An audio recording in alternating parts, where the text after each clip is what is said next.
pure gaping. Yeah, you get to great. go up those Oh, that's mountains great. then. That's the conditions. Everything's better about it. Just Wait, here we Class. go. There we go. That's it. I looked. John, a bit of this and a bit of that. I'll go through all that very soon. Are we recording? I feel like we're he's going to recording. we'll be licking some of that soon. Anyway, Get something like that. See Fergal and his nice wave of Wee wave? Katang, Oh yeah, Agua. Cananagua. that was a cristmas present from Mum. I've got a nice Montane hat at home with that wave on it. Have you? Well, you they're on your shoes, aren't they? They're on my shoes. Still wearing them. I thought you might have threw them out. You did them on about 7 years ago in this pot. That's right. He hasn't even worn 7 years. Enough can Kevin, smell so it fuck from up. here. John, don't be so rude to our guests. Sorry. Welcome, Marty Donnelly. Oh, that's the How the hell are you? Marty, Hey, how's well, things? this boy's been shouting about you for years now. He's like, Quite Marty okay. this, Marty that. Maybe get him on the podcast. I don't know. But welcome, Marty. You're very welcome here today, and Kevin too. Sorry, you're here. And Not my first rodeo, John. no, definitely not. This actually doesn't count as a full appearance. I just want to make that clear. Okay, There's been a few. Shut There's up. a few boys trying to say that they've made 3 appearances, but they haven't. Just so Right. you know. So this is Okay. your. Fourth. No, it's not. It is. Doesn't What do you count. mean? You'll What, be- the audio ones This don't is Marty count? Donnelly's 3.5. featuring. This is a featuring episode. Right, You're so then I'd be like 3.5. a side cart. Kevin's just here for fact checking, boys. You're a No. aye, And for me good. to fact check them. And then Jude's going to fact check. No, Kevin. aye. no, Well, and then, that's- aye, the and then I'm boss going to over tell there. you what's right. That's right. That's right. It's all right. Marty, have you ever listened to the podcast before? Every one of them, lad. Every single one. Every single one. Don't. Not even. You didn't Does he listen to get a wee episode prize one. or Genuinely, anything You for didn't that? listen to episode 1. I've listened to it automatically went back one day Oh, episode jeez. 1. I started listening to it again. Poor fella. I've heard this. Poor fella. There's Blue Peter texting. There's a badge on the way. Here's all I said of it. There's 1 or 2 I didn't go through to the end because it's just going to be it's a wee bit hot, a wee bit heavy, it's a wee bit out of my. Yeah. But that's Most what of them are brilliant. that's what's about. Like Quite a lot of them I know. Quite a lot of You those people I interact. you I find know. find what you like, and the people are always different. That's what it's all about. Did you have any standout guests? You know the recent one there, James Bradley. I love listening to James. It was great. James was would brilliant, just put wasn't you he? at ease, but it's quite a poignant one as well. Yeah, yeah. He's a great story to tell. Wee girl Kira, fabulous story, fabulous employment history. Oh my God! Wow. You know I don't think they knew that. I don't think they knew that she was in circuses. that And was just outstanding. Mental. I could listen to that wee girl. All. Yes, that's the kind of wee girl you want to sit beside the pub for a bit of crack. Honestly, Aye, just for stories. she was dynamite. definitely. No, she was very That was good. funny every so often. I'm like, you did that? She starts doing backflips going to the toilet. Big Joe Kane. I know Big Joe this long and many a year. We worked together.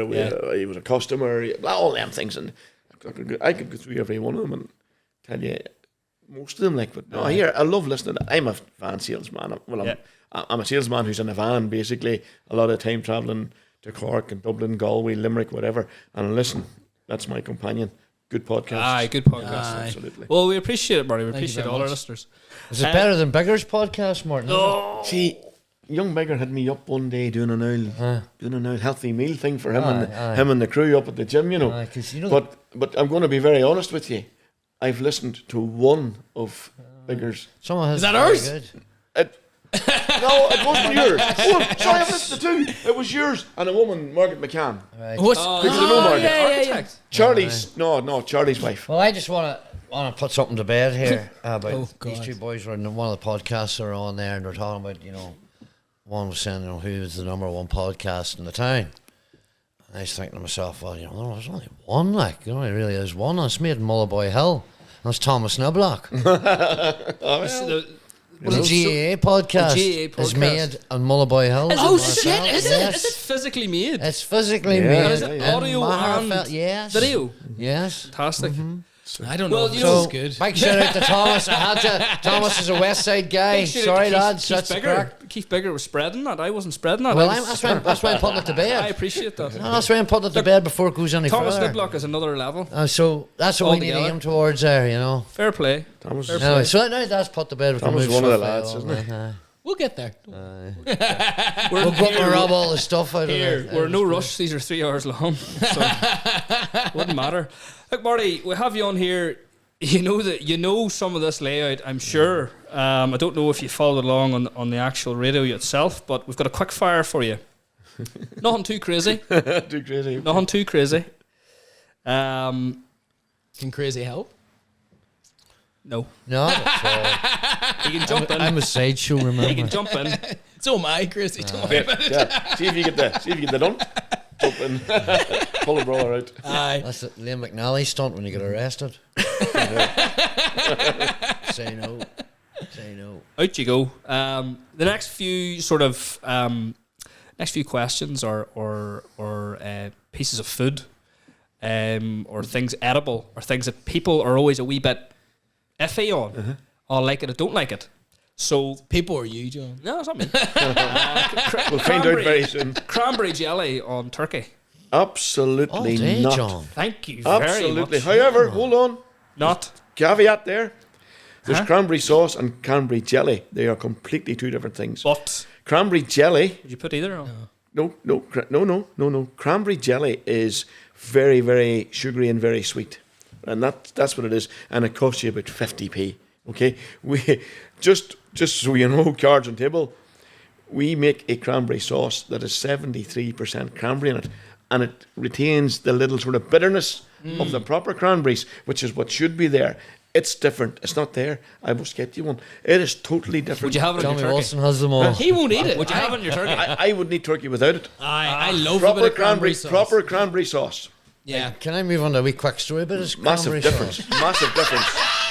We are one question in. Let's go. Well, I mean, this is the way it's going to be, John. Yeah, You let You know, may tell the it's the girlfriend you're not Donnellys you're coming dealing home. with here. It's the Donnelly That's brothers. right. Get Hello, you. Hey, Mum. Fergal, or Jamie, or Jude, or whatever you call you. I remember the last Boss. time I could sort of hear this myself him or boss. something. No, we had headphones. We're Is not that what doing it was? Aye. Just wanted to make sure that good. it was all right. He's aye. listening to Anyway, us. we get to the cranberry sauce story. So a fella we grew up on Highfield Road, Thomas Wilson, he works up there in JC Stewart's, and Thomas is the sort of guy who doesn't take no for an answer, you know what I mean? So I get this no caller ID phone call one night, and I says to him, what the fuck's this ringing me on a no caller ID? She's like, answer it. So I answered it, Tommy. Hello, Kevin, Thomas Wilson here. Can you ask your brother Martin, I think it was fucking end of November, to make sure and get me some of that spice of life cranberry sauce. I says, no problem, Thomas, no problem, leave it with me. So I would say every second night for the whole month of December, I was getting a phone call from Thomas. Right? I'm not joking. So I put on, we have a WhatsApp group, me and Martin and Seamus, and I put it on. I said, Martin, if you don't fucking contact Thomas Wilson now, I says, I'm going to send him your number. I says, because I've just about had it. There's no caller ID. You know that, you get the fear when you see that. You're like, what the fuck, somebody maybe one time from Microsoft, or something. You don't know. Hope you took commission on it. Hold on. Oh, hand delivered, by the way. Hand delivered, he got it for free. Well, where's Thomas Wilson work? Where's Thomas Wilson work? Where? The store in JC Stewart's. Who sell the stuff? Oh, fuck Sell it. off. He was making sure, man. He's making sure he's getting it. So And there you this go. year, without prompting, I said, I pulled in, I rocked in one day and I opened it. I says, Tommy, you go. we call him Tommy Spoon. It's an old thing from Highfield Roader as well. But I said, Tommy Spoon, there's your... You couldn't call Tom now. I don't call Tom now. Do you still call him Tommy Spoon? Sometimes I can't help myself. Jesus, first There's question. your cranberry All right, well, sauce. anyway, it's all about Magherafelt, this podcast, believe it or it is, not, of John. course it So is. that's a Magherafelt story, so don't eat me. All right? All right? You like that? You like that? Hey, boys. So it's going to be around here. John, So it's John. going to be around here. He's got back up tonight, remember? Hey, just you remember, I'm the man that taught him everything he knows. Aye. Well, when it comes to fighting, he's worse than a man down, like. Oh my god. Right. What do you, Oh, why wouldn't you? do you like pineapple on your pizza? Or? Absolutely not. Oh, he did shake the salt. Doesn't off, belong like, there. John, What's you- that all you- about? How much did you pay him? What's Like, that all I about? know, Give- John, give you can us- answer yes to Don't everything talk about to food. a proper Like, yes to Italian. And I'll everything. tell you what, a proper Italian will just have tomato sauce, Aye, a real good one, that's a real true. good cheese, and maybe some fresh parsley, Some or fresh. fresh basil. That's Yeah. it. End of story. You're right, but I love the sweet savoury. What's wrong with you? Oh, hold on. That's right. He lives with mummy. Well, so, don't understand. You can understand. Mommy puts it on for me. He's buying the wee £5 ones out of the little there, you know. Cuts out the pineapple. If I want to make a Sticks wee them in the air fryer. couture, I can't even say it. You probably placed this A in wee your cheese mouth. board. I'll make a wee cheese board. You were like that's the best thing I love about I Christmas. ate that much cheese over Christmas. I thought it was going to turn on us. It's class though, isn't it? Sick, it's great, man. That cranberry cheese. I have All a them great, cheeses. I have a Pineapple great cheese. Christmas cheese story, All but I them can talk all cheeses, night. man. You should open up like a cheese shop and call it Jesus Christ. What would it sell? Cheeses from all over the world. And holy cheese. Did you see that With thing? holes in it. Did you see that thing about the cheese shop in Belfast? yeah, I was. Oh man, Did you see that? Oh, I could have cried for the was man. that? Horrible. Could have cried for the man. What was it called? Hundreds that of store? thousands of cheese. fancy So cheese. the fridge stopped, It's just stopped working, and yeah. obviously the heat got the cheese and all the Thing. cheese They melted. put a man. photograph up It of was it. so It was horrible. it was so bad. Everything was all their produce. Just Whole terrible. village putting two stone. Hey, well, go quick. Grab your loaf and meet Fucking me. At line up the road with sodas dripping. I'm fair, I think of the stink of that place. Oh my god, the smell. Right enough. Blue cheese. That happened to me. come That happened to me on. whenever one of my best friends, Sean Owens, formerly who owned Gardeners. Mm-hmm. Sean and I have always been good friends. But Sean at Christmas, when he closed at Christmas, he cleaned his chill out. Mm-hmm. So I got all the cheese. But at that stage, the cheese is what's called reaping. So it was starting to A bit of a whiff. turn. And by God, but because I'm a cheese lover, the smell was so strong. I loved it. So Sean, he would land on my back door, he'd bring it into the kitchen. There was like dirty nappies and boiled cabbage, all that. That's what you're smelling. My wife was putting him out, she was putting me out, and I was just in heaven with this cheese. Anyway, tough, John was no. talking about pineapple or something, was he? Now, we're going to go back to this Tell me your next man question. feeding it to you. Marmite. Don't like it. Don't like it. Not something that I've used too much or found a use for, to be fair. Mustard. So, which mustard? Fuck, I don't know. American. I love the American mustard that they put in hot dogs and that they put in burgers. I absolutely love it. I love a Dijon mustard. I don't like an English hot mustard. No. I'm sorry. No, it's too Sorry. spicy. I think the It's spice too- throws me off. It just gets you. It's not. Catches you in But the they're people whenever like there's a honey and mustard glaze there, ham glaze. And people say, yeah. I don't like like that because there's mustard in it. But that's a softer mustard, which is Yeah. very flavorable without the punch. So whenever they taste it, then they go, that's not bad. You know what I mean? The honey will help it as well. It of adds course. the sweetness and The English mustard, no, but other mustard, Dijon and the American hot dog one, absolutely. Fantastic. Tea. Did you know if you have a burger and a wee bit of that American and a wee bit of tomato ketchup, Unbelievable. absolutely out of this world on a Banging. burger, lads. the best Telling thing. you. Sexy. Look. Good stuff. Sorry, Tea, go ahead. tea or coffee? Coffee all day. What? Coffee all day. Get yourself on. All right. Well, coffee in the morning and tea at night then. All right. That's how I it don't works. believe you said coffee. Are you Punjana man or Tetley or what? No, are you? don't even fucking allow him to tell you now. Let him be a coffee bastard. Jana, what's wrong No, with we're you? moving on. We're moving on. Aye. Potato bread or soda farls? Soda farl, lad. Soda farl. Soda farl. Definitely. Don't agree. You not? Why? You must have got a good potato bread. Potato bread's A homemade potato bread's good. Do you see the ones that you buy in the shops? No. Not anything like I it. love them. I love those in the shop too. Like, You ever toast If you want a proper potato bread, a real good homemade one, that doesn't come to you, and no harm to any of the people around here that make potato bread, but it doesn't come to you in one of these plastic packs. And Yeah, I was in it today. It's a farm shop called McKee's, and it's up outside Newton Ards, right? and it's an unbelievable spot, and they make most absolutely beautiful stuff up there, but they make a proper potato bread. Big shout out to McKee's. Sounds tasty. I'm going to be back to soda bread, John. See if you No, it's toast. potato bread. Do you like soda bread? I like it too. I wouldn't See take when it you much. toast it, all right, and the butter very is filling. dripping down your elbows, boys. It's very filling. Oh, it's unbelievable. It's really once, filling. once you eat it, there's Hey, nothing else to eat. There's no I'm wood actually left. off bread since the beginning of January. I haven't taken any. Man, I haven't taken any. good lad. Need to get rid of that there. That's only one thing for it, kid. It's the engine. Get a couple of kettlebells and let's go. Right, enough. You want to cardio? It's John's show. It's John's show. It's John's It's show. not my show. Me and Jude and Glenn was showing us how to. Glenn put you through your paces. Here, fuck that man knows his stuff. Oh, he's very smart, man. Very, We know very that, smart. anyway, like, aye. Fuck, He's putting himself out there, I see, as well. He started, yeah. Good on him. He started, yeah. Good on him. He's been hovering around that for So long. so long, man. You know. But I think this year's his year. If we can reach out to him anyway to help him, I will. You know what I mean? Definitely. Get him going. He's helping me with a wee project coming up as well. Oh, very good. I still want one of his, Glenn. I want one of the hoodies. One of the We Are Wildlife hoodies. I didn't realise he had all the gear. I don't know if he has or not, but I've been at at him for years. For cool, one of them hoodies with the stag's horns. They're on class. That logo's unreal, isn't The it? logo's lethal. I didn't do it, but That's why it's lethal. I written off that as a deadly logo. it is class, isn't It's it? one of the best logos I've ever seen.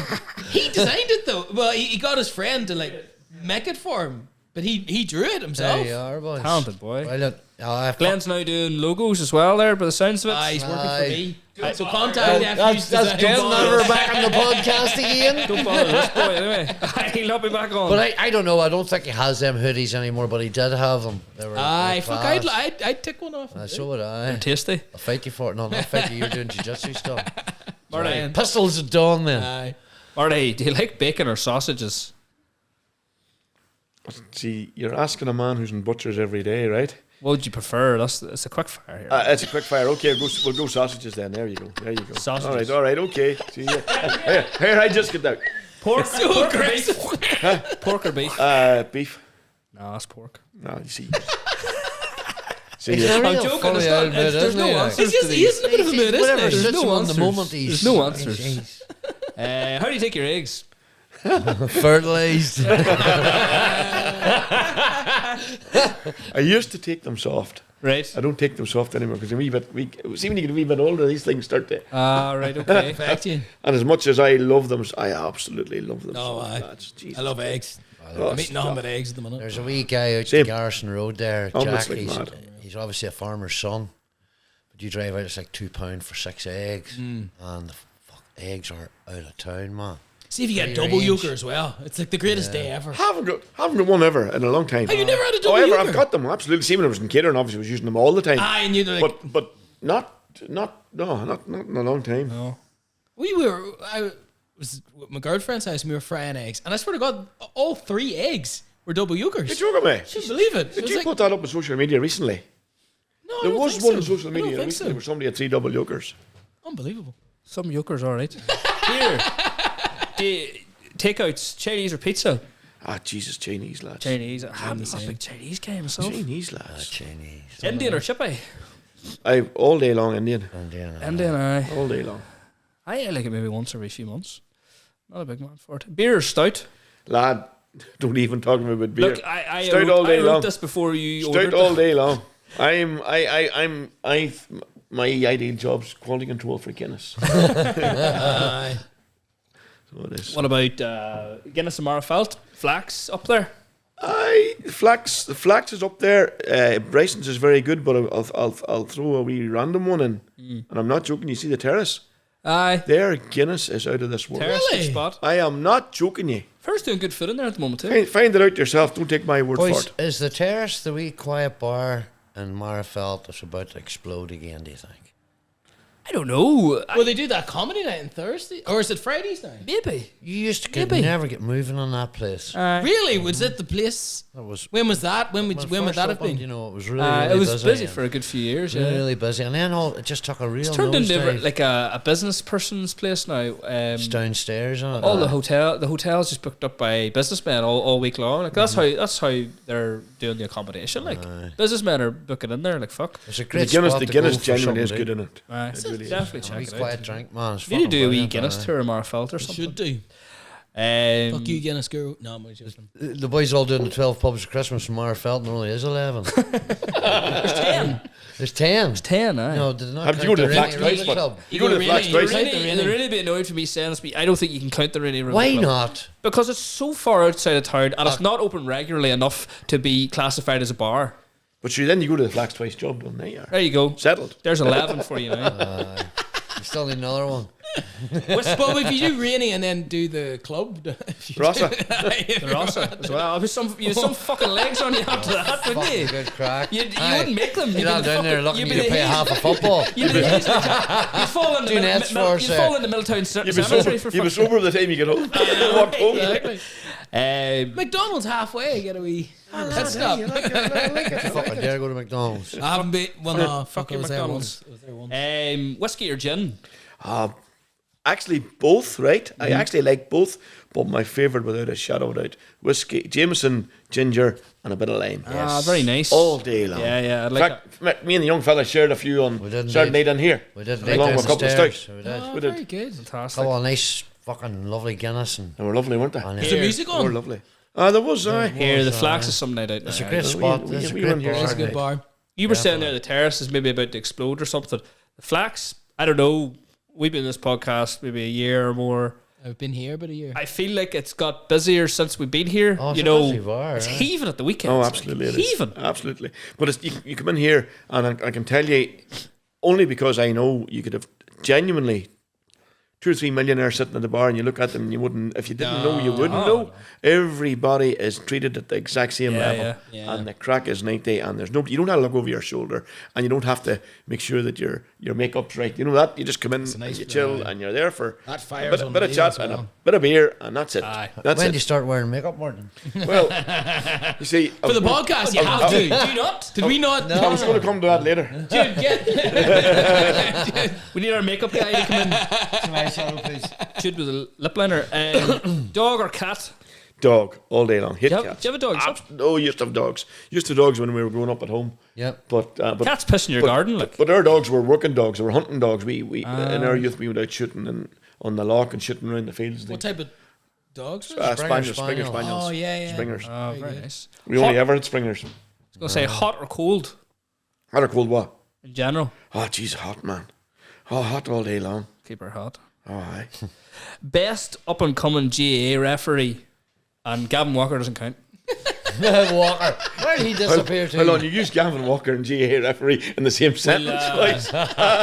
Wherever that bar sets, from there onwards. You'll find him in a bar somewhere.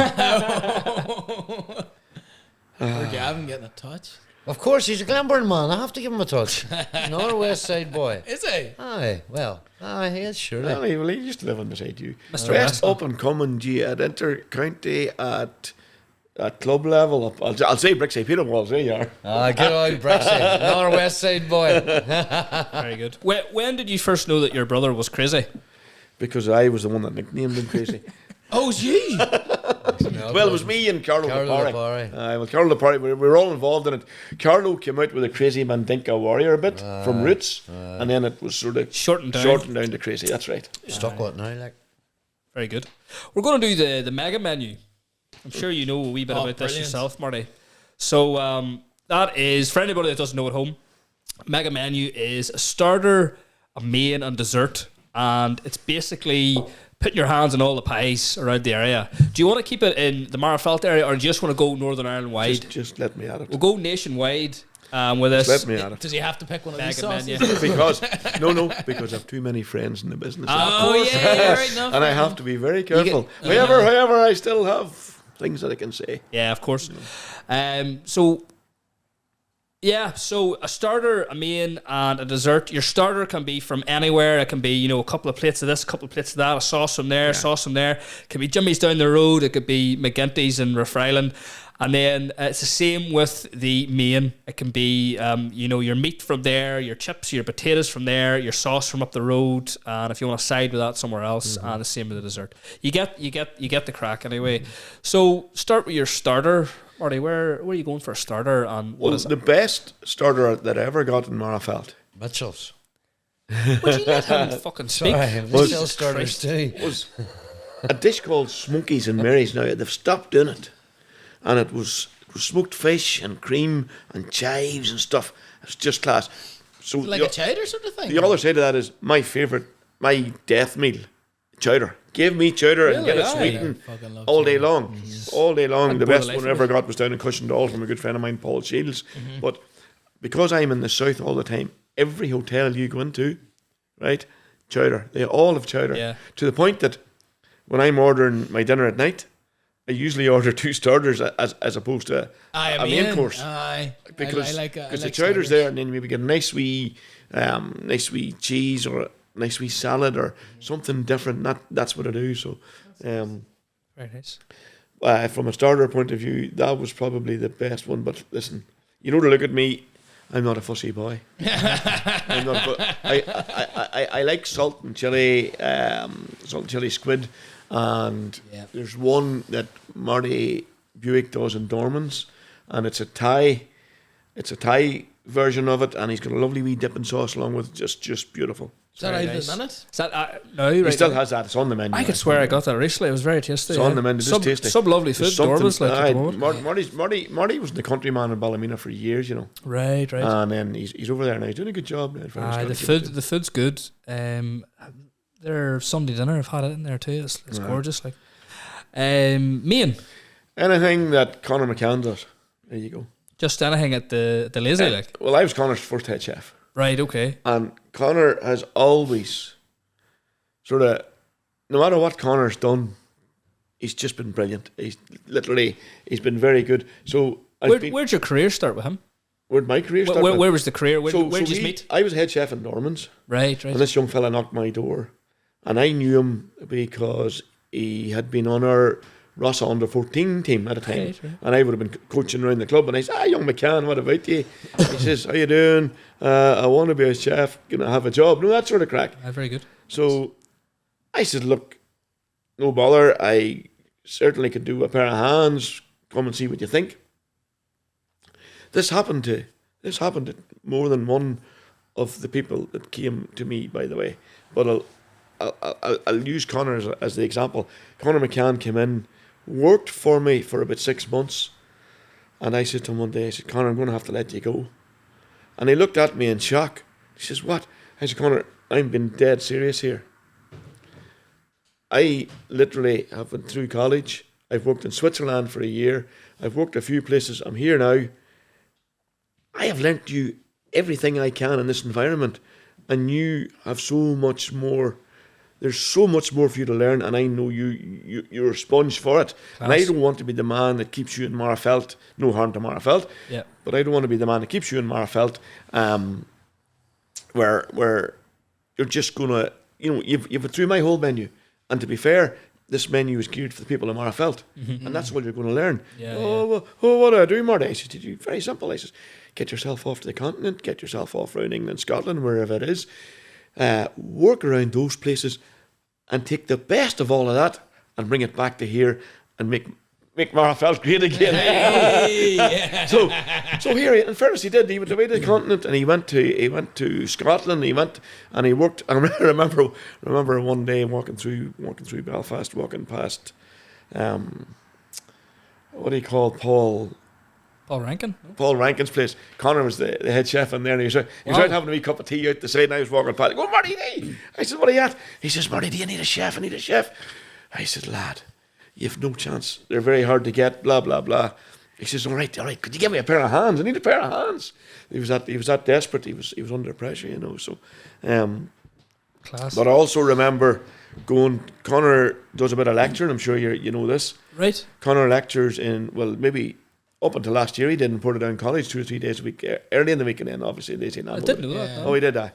So I was going down to a guy, Micheál Prunty, who's teaches the apprentice butchers down there. I was going to do a talk to the apprentice butchers on added value, which is my role in Spice Life, adding value to bits of beef and all sorts of protein. And Micheál had invited me down, so I was walking up sort of an avenue between 2 sets of buildings. And I happened to glance to my left and I seen this raven. So I looked over and I said, Jesus, there's McCann. So Conor tell you himself. So he's waving like mad, and he called me down, and I went in, and he says, he stood me in front of the whole class. He says, folks, I just want to tell you This man is Marty Donnelly. This is my first ever head chef. This is the man that got me into catering and got me the bug. And I'm sitting there going, you know, and all these wee students were going, looking at me as if I'm some sort of a god. And I go, no, you got it wrong. I just give the fella a job, and he took it and ran with it because he was brilliant, you know. But class memory. But I thought it was very decent of him to do that. You know, yeah. He obviously appreciated what you did. Oh, right, and still does. He's a good lad. Like, he's a good lad. He really, and he's still knocking it out of the park. Like, my God, what he's that food. That's fantastic. Anybody who hasn't, I'm doing an ad for the Lazy Llama. Anybody who hasn't been to the Lazy Llama, I swear to God, sort your life out. Jesus. Unbelievable. Get there. Unbelievable. That turkey. He just put it on the menu whenever we came down to get it, and I've never had. He threw us out this platter full of stuff, and Jesus Christ! But he's a new menu starting. It looks amazing. Kieran Kelly, you know Kieran Kelly. Yes. Kieran Kelly has texted me, and a fella Gary Doyle texted me. Right, when are we going to Lazy Llama? He's got a new menu. Oh, you know what I right, mean? yeah. So it looks. Because I've never had that smoked turkey. That needs done. Like, it's so him and Connor came to my house before they opened the Lazy Llama. They had I have 5 or 6 barbecues out the back. I have a full on outdoor kitchen. You selling them or what? Not at all. Here, he'll tell you all about them. Fuck, you want to see the setup he has? Is it class? I have a full. You have smokers and stuff. Then, Get us over for the summer. We'll come over and we'll do it outside. Do a live. Connor was know. asking me about he wanted to buy a smoker or make a smoker or what to use, but turned out what he done was something completely different, and it suits where it's at perfectly. Custom made. Exactly. Unbelievable custom made. He was telling me all about it. But I phoned the wife and I says, the 2 Connors, Conor Donnelly was coming too. I said, 2 Connors are coming down tonight. I says, pull some of them wee chicken or duck breast fillets out of the freezer. I love duck. And they'll be thawed out the time I come home. And whenever I come home then I have a Kamado, was one of my smokers, put the Kamado on, a wee bit of wood in it, and I smoked the duck fillets for the boys coming. And we're standing talking, slicing the duck, and eating the duck, you know. But I had about 4 or 5 done, right? So I says, that'll do. So I was wrapping them up then and setting them aside to take them in. But the time I went, the pair of boys had them in their pockets. And I went home with them. I done the same. I swear to God. Very good. Unreal. Here, did we ever get to your main? We did. Anything from Conor McCann. Anything From You're Conor not even McCann. telling me, right? Anything from Conor McCann. Aye, lethal. What about dessert? Are you a dessert man? Do you like it? You a sweet tooth? I'm not really a dessert man, but I have one dessert that I favour highly, only because when I worked in Switzerland, I worked with a chef called Ricard Plattner, and Ricard was an Italian, and he made the most fabulous tiramisu.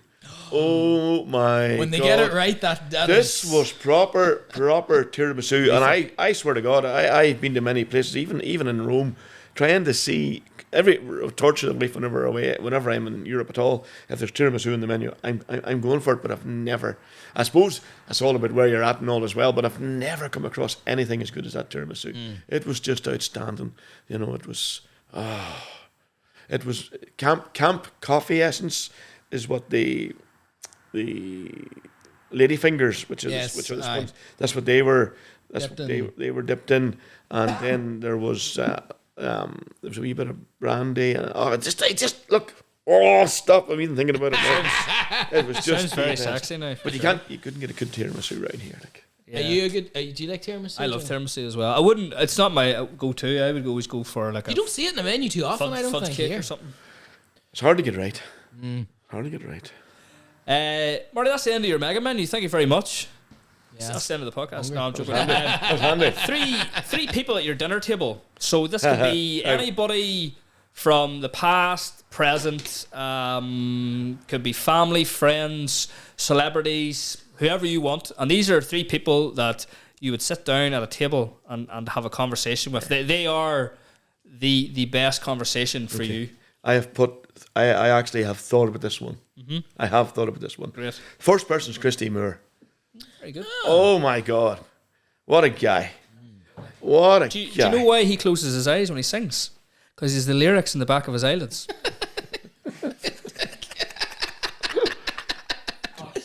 That's fucking terrible. That's my idol you're talking about there. You want knocked out?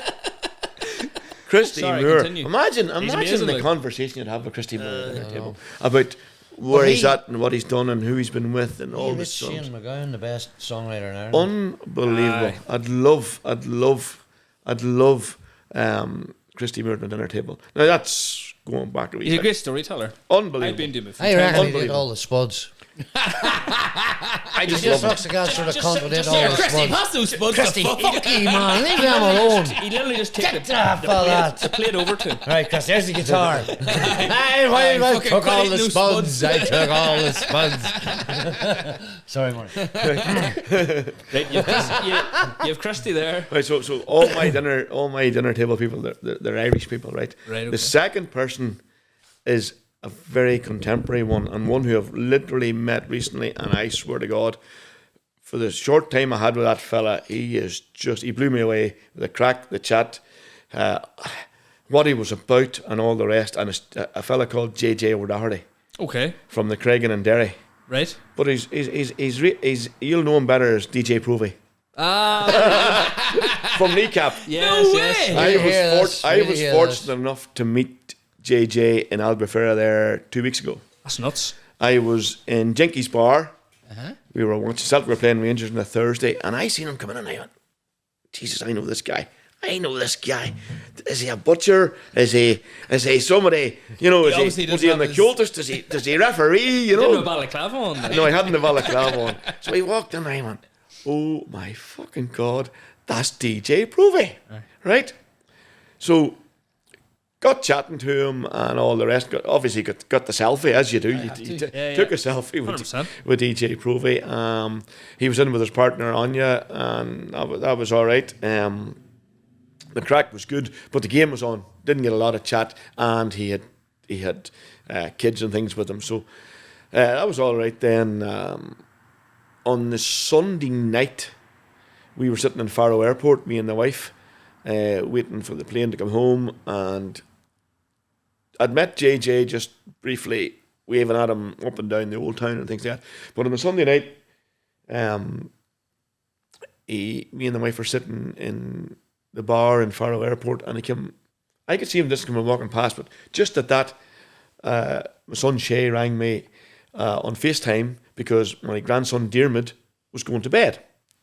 So this was Diarmid and Shay on the phone and us on the phone, and I seen JJ going, JJ, because I'd sent Shay a photo earlier on the week to say, look who I'm with. He went, oh my God, we just watched Kneecap, the movie, the week before. So good. It's unreal. What a show.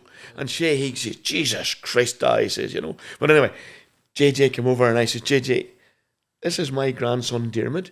He's age 5 and he's a Gaelgore. He's been to Easkull, he's in Rangahain in the Gaelskull, and he can speak Irish. So a man who is up for a BAFTA, who's an international rap artist, is talking in Irish to my 5-year-old son on FaceTime. Unreal. And I'm standing back and I'm going, this is fucking surreal. That is class. This is surreal. The two of them are chatting away like the best of friends. I hadn't got a camera on because I had to record it. I was just raging. go. I was just raging. And it was just class. It was just class. But good talking to him and all afterwards. He's just a real good guy, and I'm telling you, he's doing a real good job. He's promoting Irish language to people who never would have used it before, and I'm not going to be as profound to say change the world, but he's changing the world that they're in as such. And I swear to God, I think what a person he would be to sit beside. You know, Aye, unreal. And that movie, the acting he did. Movie was phenomenal. unbelievable. And his role was the hardest, in my opinion. More acting. And more action involved in that. In that. So I got lucky. He's very good. That's class. Great story, Marty. What about your third and final So person? the third one is, and let me speak before you make any remarks on it. Are you talking to him or are you talking? I'm talking to him and probably you, but most definitely him. The third one, and it was a very simple one. So I've got Christy Muir here, and I've got JJ O'Doherty, alias DJ Provey here, and the man in the middle is going to be Bono. Bono.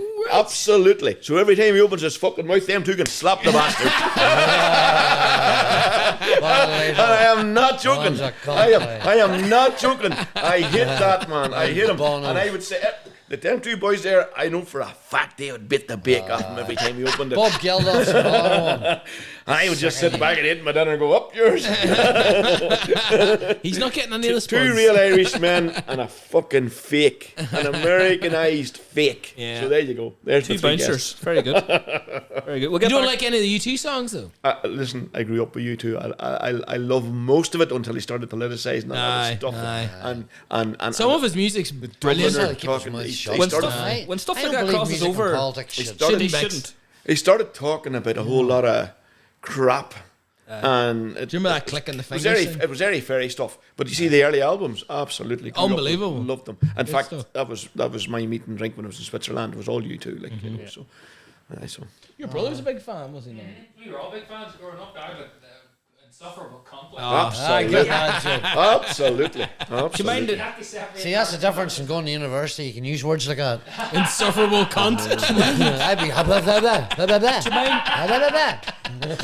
Do you mind Bono? They used to say Bono was in an advertisement for clicking his Aye, fingers. that's right. Yeah. And every time he clicked his fingers, he said someone died. And someone would go, "Can someone tell Bono to stop clicking his fucking fingers?" Every time, no, it was clap the hands. He says, every time I clap my That's hand, right, yeah. 20 kids die in Africa, and somebody shouts up, well, stop clapping your fucking hands. That's it. Everyone knows that story. It's fucking class. Fucking So Bono. funny. But he was in, there's another one. He was in San Francisco, and he was up on a podium somewhere anyway, and obviously somebody put up this SF sign, San Francisco 69ers, you know. I think it was Oh, Sinn yes. Féin there. So we put it up. Hold on. He ripped into them. He started going on to him. He thought it was Sinn Féin. He gave them a whole political speech. It was some poor bollocks. Never even heard of Sinn Féin. But he's like, he's holding up a San He's looking at the Francisco. sign like, He's holding going, Yeah, Bono. Shit, wrong Google it. crowd. It's unreal. He Really, he genuinely did. He ripped into this poor guy, like this poor American who was just sort of trying to get a bit of promotion for our 49ers, 69ers. That tells you my thoughts. Dirty That's all in his head, hey. John, do we get a piss break or anything, do we? oh yeah, we can take a break. Jude, Yeah. Jude, you can edit that one if you want. We'll, Should we we'll take a wee break, guys, for a piss, and we'll be back with you very soon. John, don't piss in my pocket. No. Celtics won that up. Hold on here. These boys, here's what's happening. We were talking about the Paul Hughes fight there. Yeah. So, I promised this man to wear the Paul Hughes jersey. So he's calling into my house to get it, and here I'm fucking sitting. 2 seconds. Oh shit. I need to get Did you myself. hear this? Michael's got one. No, wait. Hello, Alison. You're live on the podcast, by the way.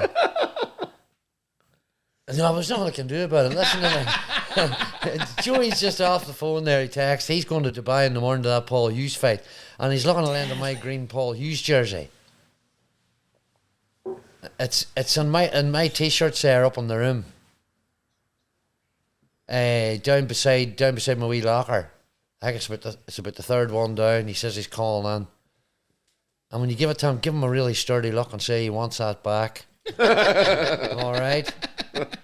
All right, Pat. Night. You know why? Hey, someone's going to the fight. I wonder if there's many going over to it. He says you're live on the podcast. Aye, so him and his son's going, and there's a guy I work with, Dean Donnelly. Dean actually won that prize guy fucking thing to go The competition to go. to go that last fight. Ah, yes, in yes. wherever it was at there. So The AJ fight. the AJ fight, aye. So Dean That was would've been there. unreal. I think Dean actually took Paul's Cage Warriors belt home from London. Right. So Dean's right here. It is right. His Fursey. Do you know We're Fursey? recording, Any of you aren't boys know Fursey? No. No. Glenburn. No. He's a wee legend, right? So Fursey's wife is Paul Hughes' sister, Oh, yes, okay. right? Dean's fiancée is Fursey's sister. Right. So this is the connection. The But connection, Dean's a jiu-jitsu man. He trains out with you, for fuck's sake. Dean Donnelly. He's good. Fuck aye, dude. Aye, Aye. yes, man. So him and his girlfriend Philip are there. Like Dean's mad Paul Hughes fan, like. Aye. So him and his woman, they're away out. They're going out again now, and I think they've all booked into the one spot. So there's that man texting me. Hold on, John, you're missing the crack here. You are. Everybody on their phone.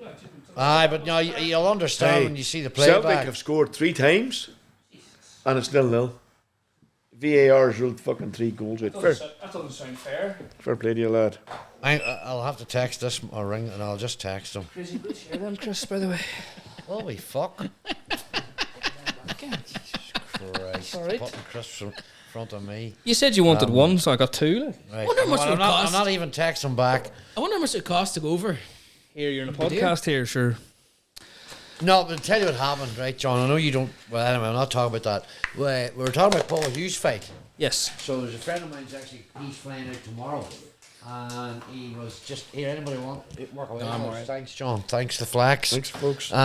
Some spot. He was actually texting me saying I'd be in your house at 8:30 to lift that jersey. I was giving him a Paul Hughes jersey, Ah, yes. but I'm not there. So I had to ring my wife in the middle of the whole podcast. There. Here. You're live in the podcast. I he said said. you're live. in the Fergal, you podcast. did an ad with Paul Hughes one time Oh yeah, that's right for Centum. for Centum. That was great crack. He had Paul Hughes come into where he was working at the time. I'm working there now.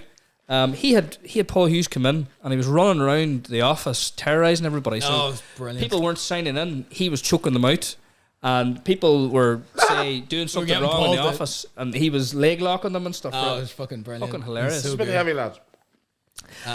It was class. It was so much Where are we fun. at? Fergal, are you doing a design for Paul Hughes? No. I just did that for fun. I'm so excited for this fight. He's a fan. I was thinking am to myself, so I see doing this for Paul. I see you put the lavy thing in behind it. I did, yeah. I had to. didn't notice I had to do that. Symbolism will be your downfall, boy. No, I'm honestly, I'm so buzzing for the fight that I had to. Hey, Kevin. He always does that. I love it. We're not going there. We are not going there. I have friends in lavy. I'm not going there. That got He way said it. too many laughs than it should That have. was hilarious. I don't think it deserved it. 100%. That was hilarious. The hardest man in the country. Aye, okay. Paul Hughes, the hardest man in the country. Do I need to say any more? Good breeding. Do I actually need to say any more? Good breeding in them hills. Anyway, Going to be a world champion on Saturday. Well, I'm backing him. we'll soon see. Great. We're moving on to the spicy Donnelly quiz. Starting with these are household spices, by the way. We're not going to go too crazy because I obviously don't know any of these spices. I looked them up online. So, what spice is known for its bright yellow colour and is often used in curry dishes? Turmeric. Fantastic. Good for the stomach as well. Good for Yes. the stomach. What does it do for the stomach? Kills parasites and all. Oh, very good. Yeah. Which spice? Ivermectin. But here, Sure, were you not the boy in the shed, Magherafelt, just shitting up the ivermectin over COVID? Did no. you make a horse noise there when you did that? Ivermectin. Iverfucking-mactin. Jesus, they missed a penalty now. Benzidol as well. they've missed a penalty now. Alright, get back to the podcast. Sorry.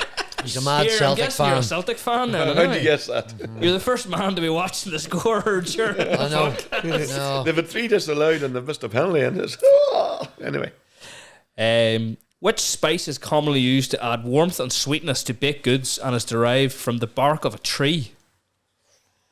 Warmth and sweetness to baked goods. Baked I know. goods and derived. Cinnamon. Aye. Correct. It has to be cinnamon. Marty's voice just jumping to other people.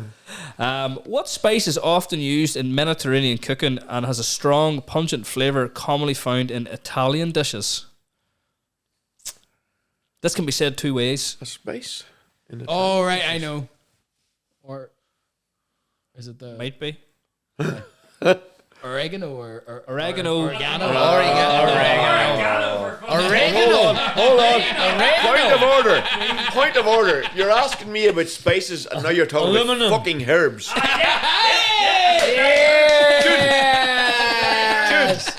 Oh, You know, John's quiz is over. I've got something for us here. AI is not going to take over the world because it doesn't know what fucking oregano is. oregano is a herb. Cilantro. Cilantro. Aluminium. No, aluminum. Aluminum. Hello. We Fergal, you're the Americans- man fucking started this shit. We have Americans listen to this. They won't be slapping How about do it. you even say it? How did you say oregano? He says oregano. Oregano. No way. So Oregano. a person that says oregano Jude's skin needs crawled to be there. brought up the middle of Magherafelt at 12 o'clock on a Saturday, tied to a lamppost and publicly lashed. And if you Wow. don't drink It's a bit extreme. Punjana. Oh, they need it, man.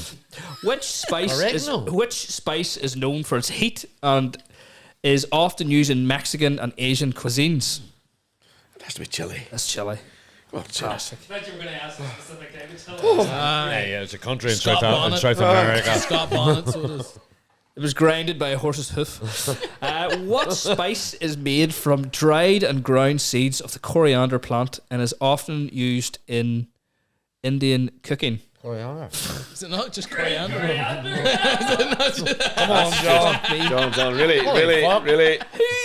Someone needs to vet fuck, me man? before these podcasts. I need someone to fucking vet me. Jones A levels. Anyway, no, Moving on. no, Moving on. it was coriander, like. I fucking no shit, James Bond. Did you know this is actually an detective episode here in the corner? Did you know this is actually an episode of Mastermind? No. John, you obviously let AI do everything for you, you lazy bastard. No, here that was literally the only thing because I knew nothing about spices. So it goes, give me 5 common spices that you find in a house, and give me a quiz about it. And Ginger, posh. sporty. John, we're never going to be the biggest podcast in Magherafelt. No, because Whatever you're telling me that Italy have a spice. Italy, you put me completely off. Italy have a spice. My head was wrecked. hey, This isn't an exact science. Well, here, when you've worked in the catering industry like me, it is. True. John, you're going to have to let go of the steering wheel of this podcast. Who's You're taking on over? too much. I think Jude should step in. I think so. I wouldn't mind a few months off. I'd sit behind the camera and stuff. No, Or we sub need, it out or something. I'd love Jude to take over. Hello, Jude's gear.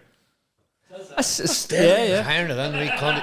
He's hiring it in. He's making a fortune, the bastard. We helped him accumulate it over the years. Yeah. Put it Good that way. stuff, Jude. Good stuff. We're moving on to actually a Donnelly family favourite here. It was used in a couple of your brother Kevin's episodes. I think maybe one. Magherafelt root takers. Oh, Jesus. You asked the next postie what route to take. Imagine. I know. Imagine. I Like, know. I'm about to I know. finish these. And I Go gave for him, it. I gave him straight roads too. So this is Magherafelt root takers. St Pius's ex-college to the Rossa pitch. Oh, you see, there's 2 ways now. But what is the way you would take and you think is the quickest way? So this is route takers. I'm taking the best route. The quickest and handiest way is turn right and head for Moneymore. Go to the new roundabout and straight down the bypass fuck. and turn left, lad. I forgot all about the There you bypass. go. There you go. I've done that a few times. Anyway. Then you don't get to see who you don't get to see who's running about the town. Ah, but it is, Carry yeah. on. You might Depends. go for a bit of crack. Well, Get the one day down. Hurl abuse. Valid point. Abuse. Nosy Donnelly here. You don't get fuck's to, you sake. get to put the hand up. Ow. Blow the horn. Here's one for you. Home bargains to Park Lane. Where's Park Lane again? She's too posh for us. We're from the hood, John. Where's Park Lane at? Oh, you know where Park Lane is. I hope. Park Lane's that real posh estate as you head out to fucking Manor Park on the left hand side. Aye, yeah. Home. So it's right before Manor Park on the left. If you're driving out of Magherafelt. Park Lane. Is that what that? You are now. You You, see, you can take yourself from Manor Park, then and you're trying to get to Home Bargains. You come down to Manor Park, you're straight on the Moneymore Road, aren't you? Aye. You do the same again down the big road. Anyways, fuck me, taxi driver here, charging by the anyways, mirror. no hassle, no waving, no blowing the horn. There's no fucking taxis in Magherafelt No anymore. blowing the horn. Shimmy Driver Kelly on. Christ them all. The routes are getting too easy. Did you hear about the fines that were happening in Home Ah, Bargains? unbelievable. Did you hear about that? £100, aye. What? What do you hear? Well, John will tell it. Go ahead. I only see your that. story. I seen it in the Facebook and the Magherafelt Facebook group. It was funny as fuck. Oh shit. So if you're down there late at night at Home Bargains and you're in a space for some, I don't know how they're catching your plate or whatever, but you can get fined £100 by some sort of enforcement agency.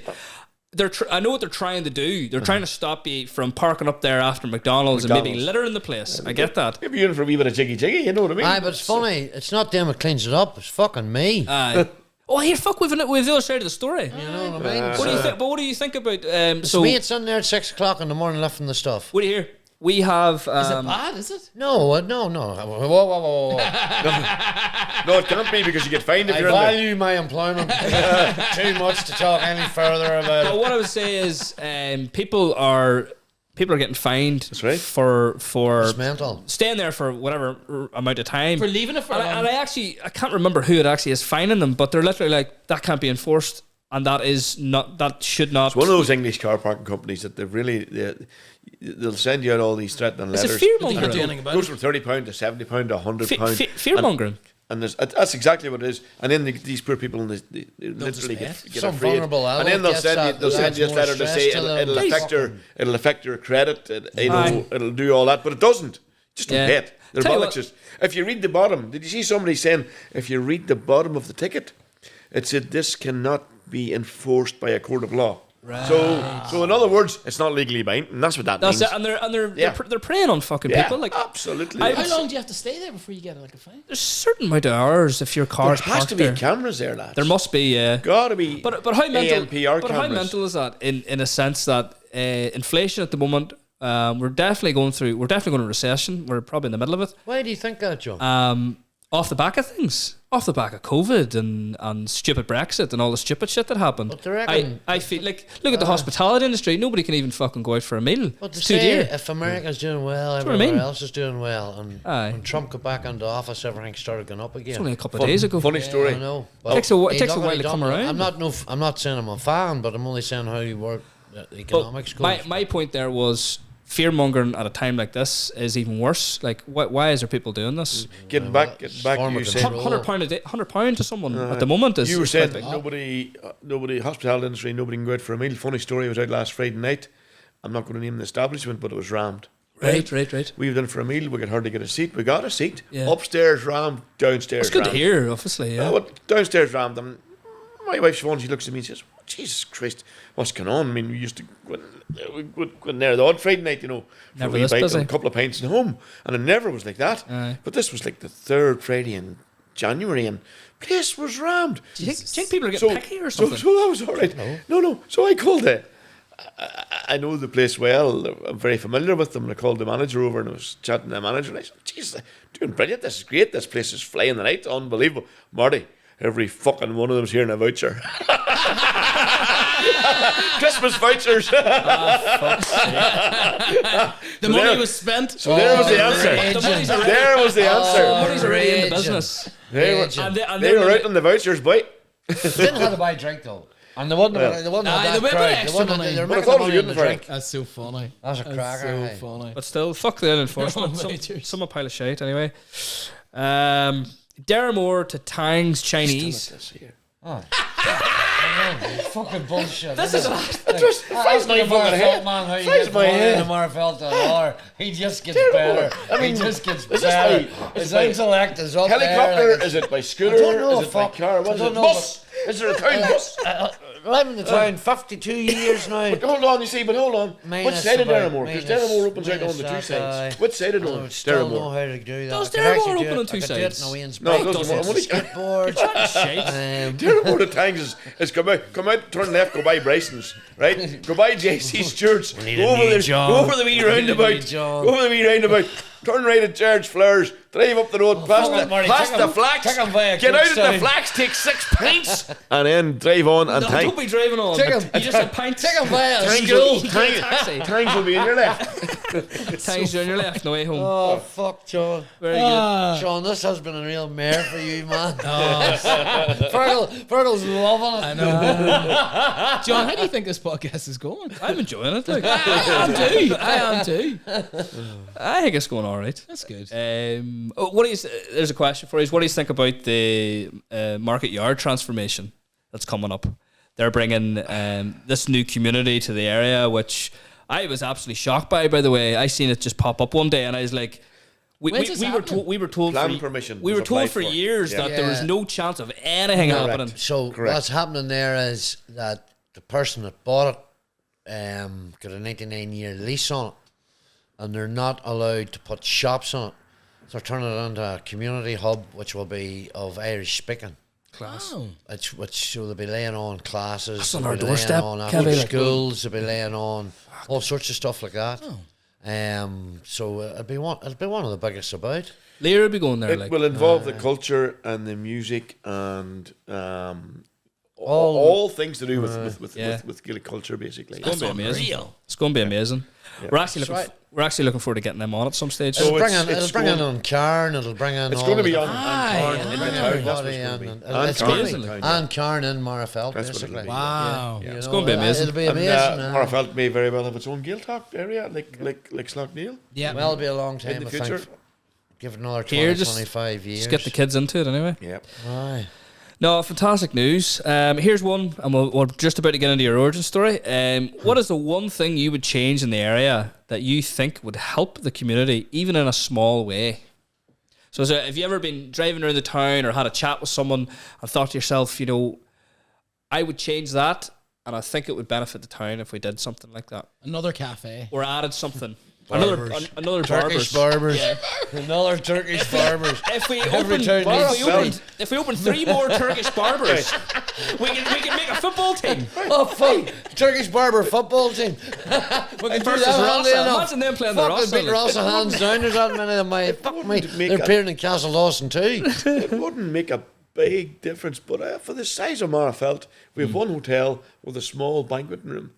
I think Magherafelt deserves somewhere where, you know, not as big as the Tully Glass or whatever, but we know if we want to go somewhere, we want Talking about dance hall. We want to. If we want to hold a big night, we've got to go to Yeah, Ballymena, yeah. Cookstown, the Are Elk, the clubs not big enough some now? of those places. No, absolutely not. I mean, if you're going to feed 400, 500, and 600 people, Yeah. you've got to. Are you talking like a wedding venue a almost? wedding venue, a decent. Like that's a like good our own idea. Tully Glass kind of Fergal, thing. there's none in this town. Well, we've got. I know it's not in the town, but the we've. terrace There used to be downstairs has got a arches. beautiful Aye. room, but it's only about 100. Does any of you boys remember the Arches? Nah. That name that rings a used to bell. be a fucking... The Arches was the one all the It time. was, yeah. it was a big... Was that in the middle of the town? Conor Donnelly's. Conor Donnelly's father Father owned that. Yeah. Before the beach hill, wasn't that right? Yes. Before the beach hill, absolutely. yeah. That Yeah, was the Arches they owned it. Hotel. That was a And big that was a going wedding concern. venue. Aye. That's what it was. Class. PG I Conway worked in the bought it, Arches. I think. I worked in the Arches. I mean As it. a young boy and I as a mean chef. We're the right size of town, and you know we're vibrant enough to have something like that here. Like so. Absolutely. Surprising. I just think that's something. It's a that we good. could That's a be good doing one, with. Marty. And good it idea. would bring people to the town. It would do a lot of things because people, you know, it's just there you go. There's your question answered. I mean, well, I need a boy tell me a story. He was in the Arches, right? And he says he'd went and some boy had got out of jail or whatever it was, and they're having a big night for him. And this fella, he says, I stand and look around. He says, I'm pulling a bit of chewing gum and threw it in my mouth. The fucking bouncer caught me by the throat, sealed me outside. Thought I was taking drugs. It's like something out of the Commitments. You know what I mean? You get the fuck out of that. Very good. We're going to move on to your origin story, Marty. So, first memory. Oh, first memory is a strange one. My mother worked in Mary's Bar for 30, 40 years. She worked in it for a long, long time. And on Christmas Eve one night, I was a young man, maybe 3 or 4, and they'd all been working obviously in Mary's, and they came home, but they were coming home because there was a couple of boys in our house, so they were coming home to have a drink and set up the toys. Is that the night Ma stood in my garage? No. I don't even think you were born, lad. No, you were born that night. I remember you come up the stairs, coming up under the fucking cot to me and telling me that Ma was drunk and stood in my garage. Are you about to tell that story? No, not that story. All right, okay. No, not that there's story. another story for Not me. that story. So, I'd all heard fellas at Catholic school. I heard all this commotion downstairs. It was Christmas Eve. Jesus. I was waiting for Santa, and I heard all this commotion down. I said, "Jesus, who's down there? Maybe it's Santa." Because there was. So I went down, and there was all Arnold Lee, Kathleen O'Neill, all the workers out of Mary's Drawing Bar, Duffy. and they were sitting and they were setting up all our toys. And I opened the door, and I could see. I looked and saw them, and I looked down the ground and I saw Concorde. You remember Concorde, the plane? yeah, the big yeah. Concorde. I went, Aye. and my ma, she fucking rolled and I scampered back up the stairs. But of course, the Concord was there the next morning. I knew the crack at that stage. You're only a young fella. You're sort of trying to work it out in your head, and maybe and then my mother said, "Oh no, we were working late, son, and when we came home, Santa already had been here." Yes, okay, good cover. So she covered herself. But that is a memory, and another memory is when I was in around the same age. I had an open heart surgery, and I was in the Royal, and the corridor for some reason had 2 ramps, and I was kicking a ball up one ramp and turning around and kicking a ball up another ramp. Strange memory. It was a memory that I have, and I was only a young boy. What age would you be? I had that operation when I was 2.5. 2.5. So I remember that. Jesus. So I do. That's a young child. That's young, like for something like that. Yep. But I do remember it. But that's the only time I was in the Royal, and that's the time, I spent a long time in it, I think. Did you? Apparently so. Say their hometown. What is your hometown? Is it Magherafelt? Oh, born and reared. Born and Highfield Roader. Highfield Highfield Roader, born and West reared. Side. Never take me out of it, boys. Westside. I'm telling you now. Westside boys. We'll start a cult from this podcast at some stage. We'll break away If you're from from the Fergal and West Judd here. Side, We'll break away from Fergal and let Judd. me explain the West Side. Right. You can explain the West Side. The Go West for it. Side ticks in. If you're coming driving down into Magherafelt from Cookstown, Right. everything on the left hand side. When you get to the bottom of Broad Street, that's the cut off. That's it, all right, the so way that back. corner. Kids, Derrimore and everything now. We've took on the hospital road. We've took over. I've gathered up all the pallets in case the Russians come. So we're ready to go. I'm fucking ready for Putin. My mother's from Balmaquiggan, that's the only Aye. thing. There you go. Good part of the world. There you go. What about John's wife's a Balmaquiggan woman, sure. Quicken. Sure, I know her. Quicken lady. Clina, my wife. And I know her sisters. I went to school with Kathy. Nicola and and I went Kathy to school and with a Andrea younger one. and her mommy and daddy. Yeah, sure. And Nicola worked out in the school too. Anyway, They're a good bunch. Siblings. just me and Kevin, and then we have a brother in the middle that nobody knows called Seamus. Young. What's the age range there? So Well, I talked with Siobhan as well. we had a wee sister called Siobhan, Right. and God rest her. Siobhan actually, would you believe, had the same heart problem as me, but she took double pneumonia with it and died at age 4 months. So age range, I was born in 1967. Seamus was born in. You were born in 1973. Shimmy's 71. Seamy was 1971. So Seamus is in the middle. Very Seamus is in the middle. But tell him the wake story. Tell the wake Which story. fucking one? No, listen. Hold on, be very careful here. Right? I need to know the context. No, sorry, it's not. I'm not putting you on that. No. Sorry. So whenever we go to wakes, Oh, we right. sort of trips in.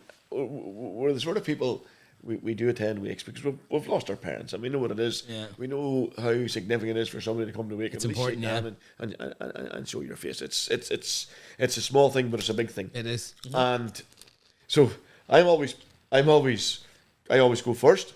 There's 2 stories here in one. I always go first because I probably know everybody. That's just how it is. I'm Mid that Ulster idiot. Marty. I'm we that call idiot him. knows everybody. You're the head. So head of then- the You're family. head of the house. So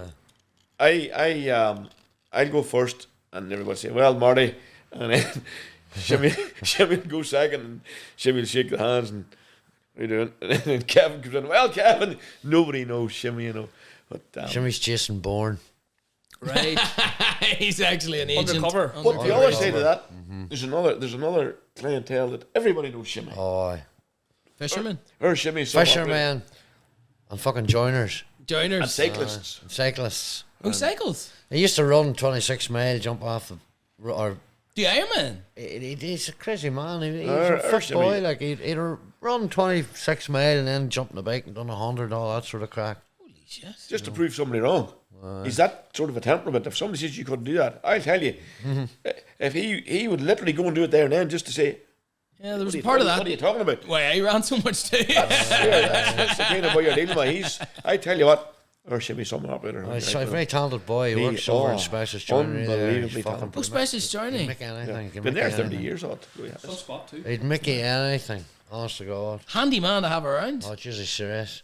Whenever they're building Seamus' house, right? And he was up in the room and the builders were still fucking doing the second fixing on the house. He decided his wardrobe was going to go here. So he cut a hole in the floor, right? And he built a shit down to his wash basket. No way! He did. That That's He built a genius. shit down to, so he opens his wardrobe door. That is Fires everything in it. Goes in, straight down into the utility room. Straight down into the utility That room. is Every fucking house should lethal. have that. That Straight into the sounds, utility that room. sounds like Inspector Gadget's Oh, house. that's him. That's him. That sounds That's amazing. our show. He lost his finger, you know.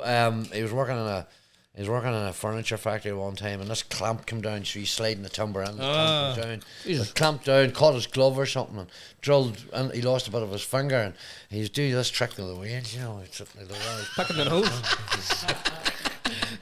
they're all looking at him like, where the fuck did his finger go to? I get the call at 7:30 in the morning because I was the only one driving. Marty, could you come down to name it? It's not there anymore, is it? What's that? Hughes.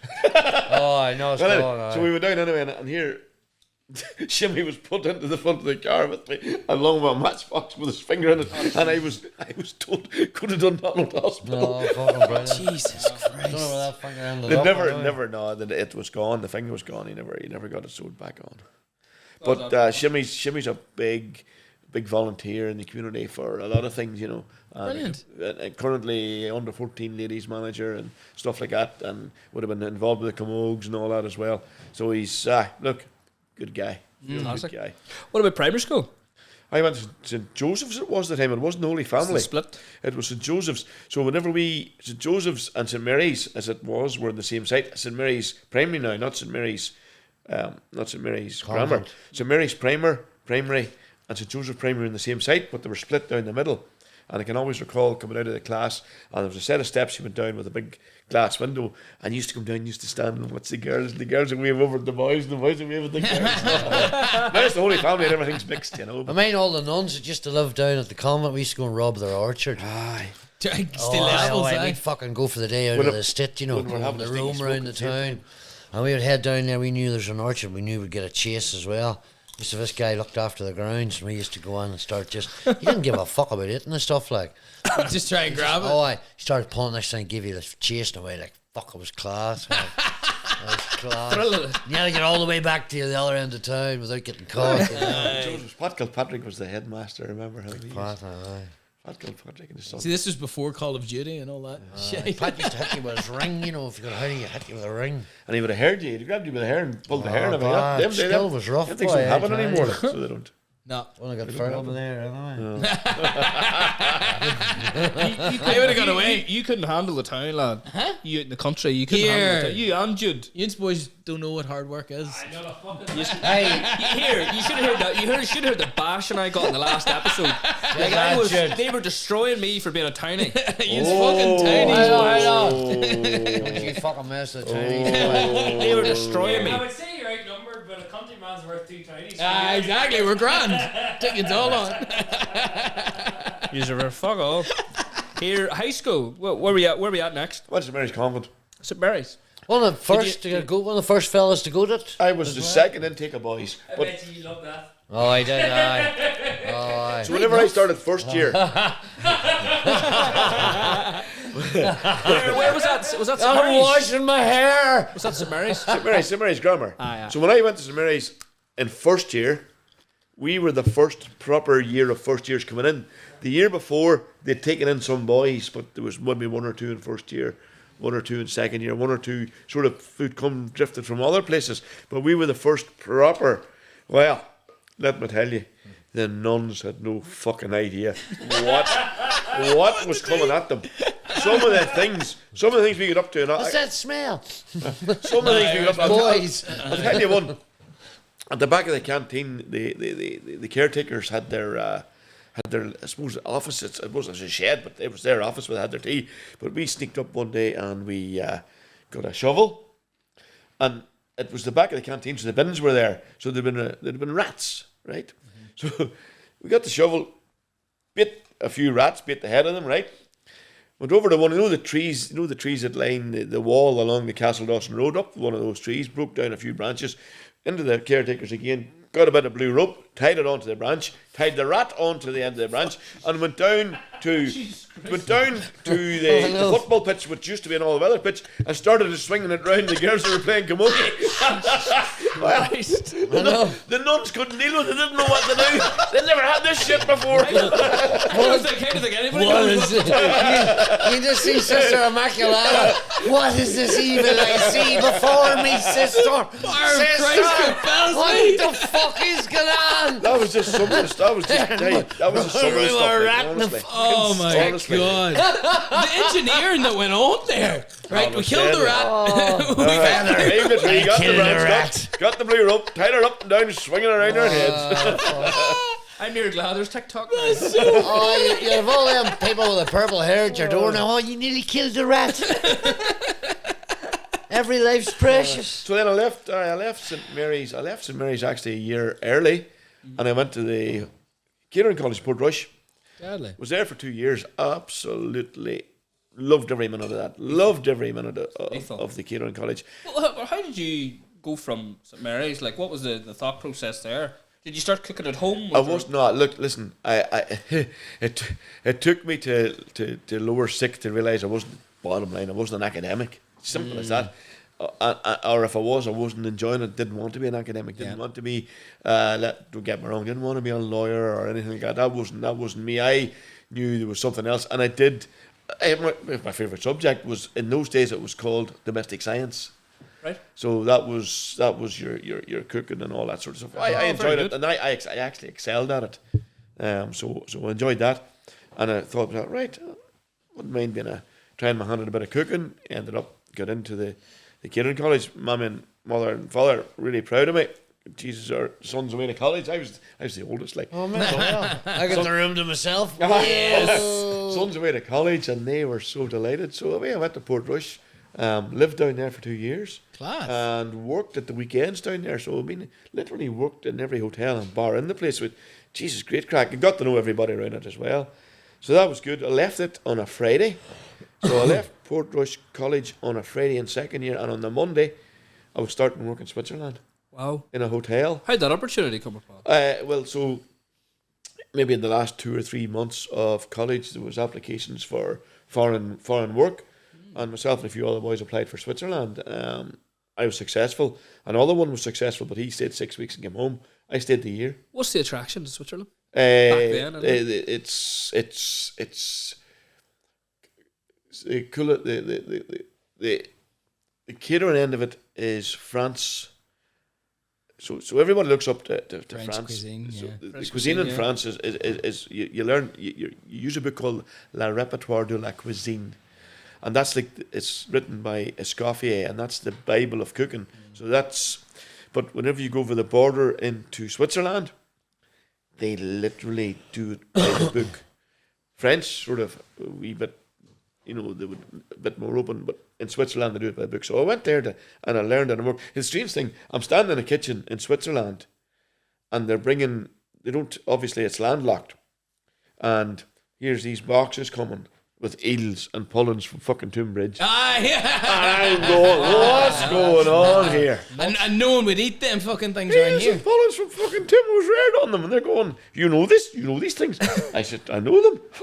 Whenever we were young, is this right? Oh, Whenever we were young, my dad had friends in Moortown and Arboe, and used to come to our house with boxes upon boxes of eels and pullens. Jesus Christ! And we used to go to the toilet in the bath.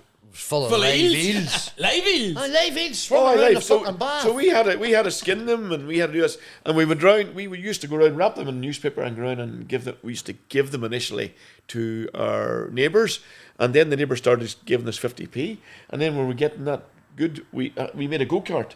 That's right. We built ourselves a go-kart to put the things on to go around the neighbours. We're bringing that much. It was all free. All free. Used to bring them the rabbits that we shot and all. Honest to God, aye, those were good times. We'd eat the rabbit, aye. Those were good times. Rabbit is deadly. Ah, it's beautiful. Yeah. I wouldn't be off it. Like, I've never heard of rabbit being at. I'm going away to do my deer stalking now in February. Are you? Are you hoping to do a wee course for it or anything like that? No, I mean, take a course after that. Are you going to take tours? No, I have a whole process to do. Right. I'll do this 2-day course, and then I'll have there's another where you actually learn to butcher it Of course. The add-on. Aye, I'm doing that as well. You've and done then, it, Jude, haven't you? And then, tell me this: what size of a rifle were you able to get first time round? 308. You got a fucking 308. I'm thinking a 243. That's all you need. 308's overkill, but you're right. Aye, but I mean, Is that bigger are you bullets? actually stalking deer though? I could be. I haven't with it yet. Like, I've had it a year. Do you know Jody Donnelly up your way? No. Jody's Borgland Ullen direction. I know that the boys up there, the big syndicate and stuff. But Aye. no, I'd be up my own land. I'm gonna apply for a 243, probably a Remington. Perfect. I Remington 700 or something. Get to know 700, Jody aye. Donnelly up there. Jody's a full cousin of ours. Get Put him. me in touch with him because they're quite hard to get in touch. No. Well, I've got 100 acres of ground in Dava. Oh, there you are.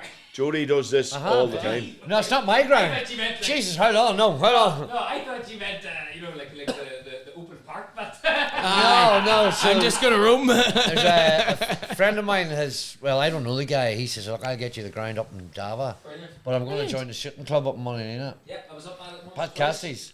Aye, Declan McBride's in I'm that. going to join it, and then when I apply for the 243, that's hopefully having the course, having joined the club, then applying for the rifle, and then that's hopefully. How much is the course? Is it hard to get It's into? €220. You can still book it now, Fergal. Fuck, I wouldn't mind. So you learn all aspects of. Sorry, no, this is Martin's podcast. But Like, please I'll finish. start So. it, so I'll He's going finish. to talk about cooking. So you learn all about grilling and the deer. You learn how to Deadly. do all that. See, the problem is I've recently got a girlfriend and she was in the army, and I don't like the fact that She'd knock the she'd be a shit out of better you. shot than She'd me. knock you out. You gotta do that, man. She would knock She'd you fucking out. kill me no Except more. she's the boss. But maybe he likes that. though. I'll take that course. I'll take Aye. that course. I'll get good. I'll send you the details of it. I do. You need a weapon, like. I fucking do. You know what's crazy? Country Sports Iron. Country This Sports Iron? outfit here, Yeah, aye. you noticed it? Nice hat. I was actually Very good. giving me That's that really hat. nice hat. So the guy, I'm hopefully going to get another one this course. All been well. Aye. It's a second-hand job. Deadly. But no, it's a 2-day course from what do you call it's playing on the Saturday night too. Fuck. Jesus, gone. Oh, it's gone. The name. Patrick of him. Keaty. No, he's a fucking country singer. What a tool. He done that GA thing. Anyway, It can't- was terrible. It'll come to me. But it's on a Saturday and a Sunday. Fergal up in money, Nina. I'm. I'll send you through the details I of do. it. Check it out. You can read all about it. Aye. So Sorry, Marty. Where were we at? Sorry, actually? Marty. I was in Switzerland working there. Switzerland. How long were you in Switzerland for? 1 year. 1 year. Was it enough? Or what was your thoughts on 1 year? Obviously, I came home and I worked around here, and I met a woman and got married and all. But you know no. what? So any days off, I loved it for this because any days off. Switzerland's one of these places. If a train says it's going at 1 minute to 7, it's away at 1 minute to 7. I love that. If it's back at 20 past 6, it's back at 20 past 6 in the dot. So I used to on my days off, I would jump on a train in Zurich Bahnhof, and I would be in France, Italy, Austria, Liechtenstein, the Black Forest in Germany, any day. And that's what I done. I travelled into these places. So what it's done then is given me sort of an appetite for travelling, which I love. I've been in many places, and I still have that appetite, So That's class. So the cuisine there, is it very strict French, but was it very good? absolutely brilliant. Yeah, Yeah. brilliant. Yeah. And what sort of restaurant was it? Or It was a hotel, hotel. sorry. It was a hotel. What sort of hotel It's was a it? hotel. La It's Plaza. no, the Panorama Hotel. Panorama. Hotel Panorama in a village called Foysesburg, which is north of a place called Rapperswil in Pfaffikon-Schwyz, which is the canton, and it's at the end of the Zürichsee, the eastern end of the Zürichsee. But because the Zurich Sea literally goes from Pfaffikon to Zurich, but where Hotel Panorama, it was up in the mountain and it looked right down across it. It was just gorgeous. Beautiful.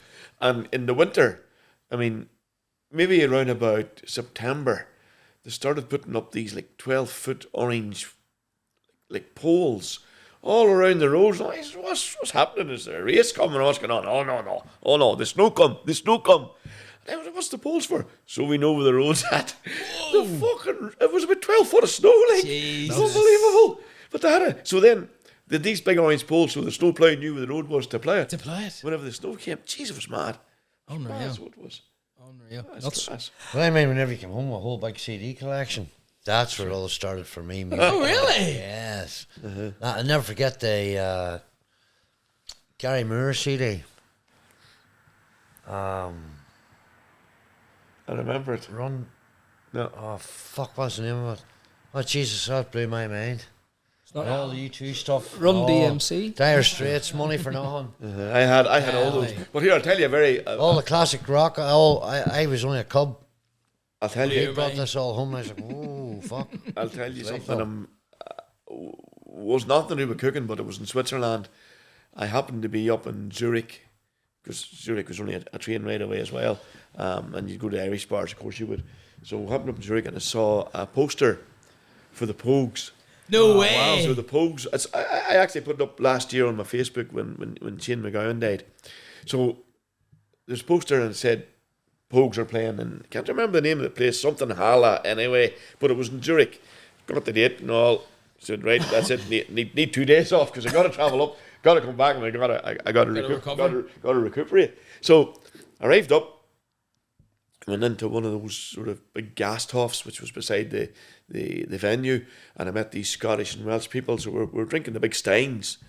Well, that was good. The crack was good, and all. They were going to the concert as well, and the crack was good. But whenever we drank that much beer, but whenever we got up and to go outside, that our heads knew to turn right, because that's where you could see the stadium, so we're turning, or the hall, sorry, so we're turning right, but the legs didn't want to know. The legs, they were fucking going here, there, and everywhere.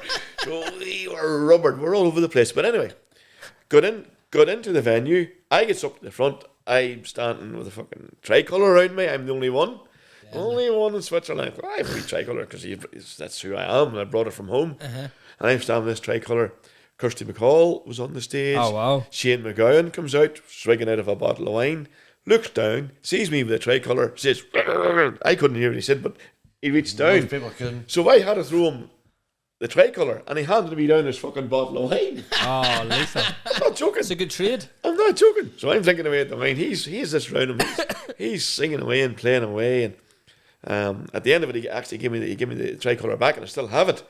But I came across a YouTube video of it there recently, of that actual concert on that date in Switzerland, and I put it up on my Facebook there maybe a couple of months ago. Just amazing. Is there any inkling of that moment? No, there's none of that. But is he wearing the tricolour? No, he wasn't, but I was looking for it, and he wasn't, and I couldn't. Jesus, I said, this would be unbelievable. This would blow me away if he was, and I couldn't see it right. Was it the exact more, date? They were more focused on the crowd at the front than that. So I knew I was in the very right hand corner, but I just couldn't see myself. Couldn't see myself. That's so cool. But I have it. The song memory. there. It was brilliant. Like it was unreal. Class memory. And then what took you home? So it's very no, a very simple thing. My mother, as I told you before, worked in Mary's bar, and Anne Marie O'Kane had taken it over, and they were deciding that they were going to do food, but there's no chef. And my mother, she announced. I used to ring my mother 9 o'clock every Sunday night. This pre-mobile phones, of course. She used to set the Observer out every week. So every Sunday night at 9 o'clock, I was down in the staff quarters at 9 o'clock, and I was ringing home, and then my mother says, "Look, you'll be home now in about 6 or 8 weeks." I says, "Aye." She says, "Well, Anne Marie's talking about doing food in Mary's. Would you be the chef?" I went, "Aye, fair enough. Like, I've been to Switzerland for a year, and you want me to come home and be a chef in my own hometown. So, look." Why not? But you did come home for St. Patrick's Day, didn't you? I had been home. I was surprised. That was another story. There's a big story to that, but I'll let that one sit. Because you won't have long enough. So I came home and got that job as head chef in Mary's. Loved it, but because I had been to college and I had been to Switzerland, I thought, no, there's more for me. I need to learn a lot more. And because obviously being in Switzerland, not knowing that much about fish, I said I need to learn a bit more about fish, and I ended up going down to Portaferry. I've done an Easter season down there, which was good, and then I came back and I walked around a few places and all. And then I started. I was in Dorman's as the head chef. I was in Mary's as the head chef. Different places, but I still then involved myself a lot There's a thing called Salon Culinaire at a thing called IFEX. Oh, yes, I've heard of it. IFEX is on every 2 years. Yeah. Sean Owens would be big at that, wouldn't he? Yes. Well, Sean Owens is the salon director Right. for that, and I'm underneath him. I'm the salon coordinator, basically, where I would have for the last 18 years, except last year, because our company were there, so we couldn't work for Salon. But basically, you would have been in charge of the All Ireland Chef competition that ran for 3 days for different competitions. So you got to know all the best chefs from all around Ireland. Class. And they all became your mates, you know what I mean? And I was the compere for the 3 days. So I was telling the audience who was cooking, how long they had, what their menu was, etc., etc. And then in some of the junior competitions, they would have been struggling a wee bit, and you were helping them out with wee things and all. So fantastic at that for a team. Very good. It was great. Wow. It was great. So I've done that for a long time. So what brought you into the Spice of Life side of things? I know you mentioned you were at that event, but was that next? So what happened with Spice of Life was I gave up the cooking because I had a son. He was 2 or 3 at this stage, and the cooking was consuming me. Loved it, but I was working day and night, and I was getting a Tuesday off, and you know, That was it. Yeah, Tuesday off, Fergal, you're Johnny no friends. Yeah. Everybody's working, you're sitting at home and you're fighting with a wife, you know, and that's just how it is. So I thought, right, what can I do here? And I thought, right, I know about food and I can talk. You probably know that already. I'd like to get into food sales. So I got into food sales with a company called Ahadui Food Service. I worked with them for about 3 years.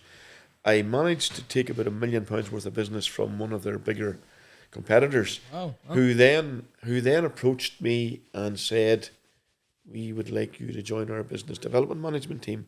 Now, I'm just an ordinary everyday chef. Business development in sales is a higher level completely to what I would have been used to. So at that time, myself and Sean Owens were going to Brazil to do a trek in the Amazon rainforest. Wow. So I thought to myself, I'm not going to give you an answer here, lads. This is the other company that was looking for me. Henderson Food Service it was, who were looking for me. I said, I'm not going to give you an answer here. I'm going to go away here in a couple of weeks. I'm going to run it past a few people who I've never met before and see what their thoughts are on it.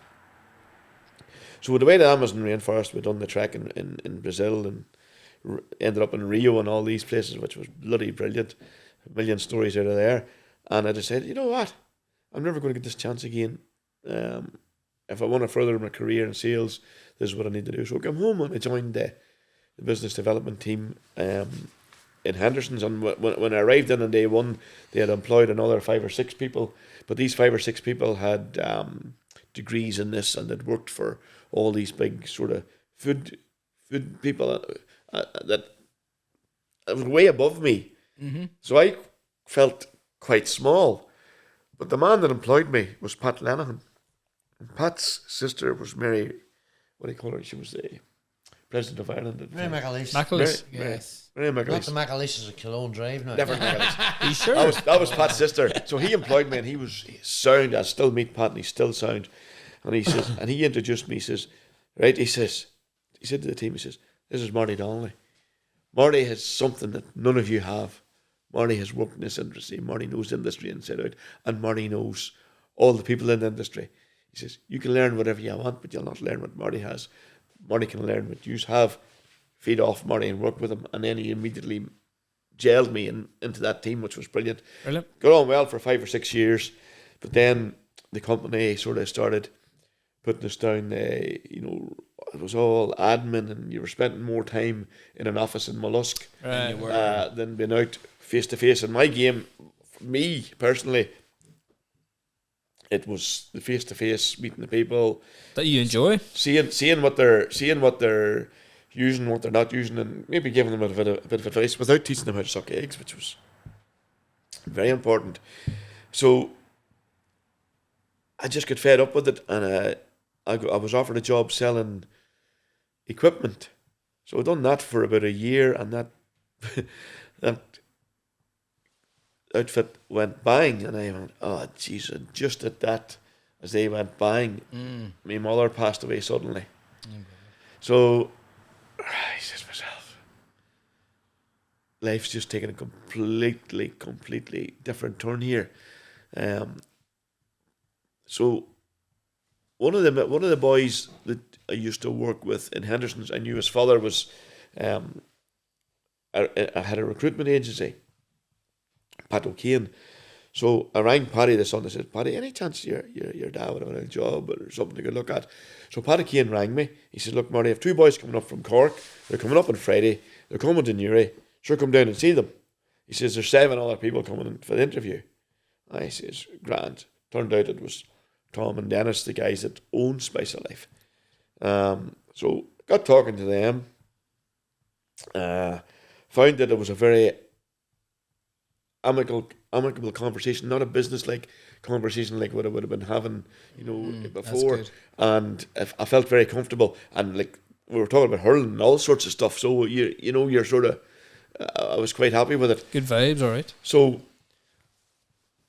they said to me, look, we would like to offer you the job, but there's maybe somebody else in the mix, because they thought maybe me coming from the business development by Hendersons, where the company car and a shirt and tie and all, They had a dance off. that this wouldn't suit me because this was a white van and I'm out selling products in the butchers. I says, lads, I do not want to know about shirt and ties. Let me at it. But I've one thing I want to say. I know nothing about your company. I know nothing about your products.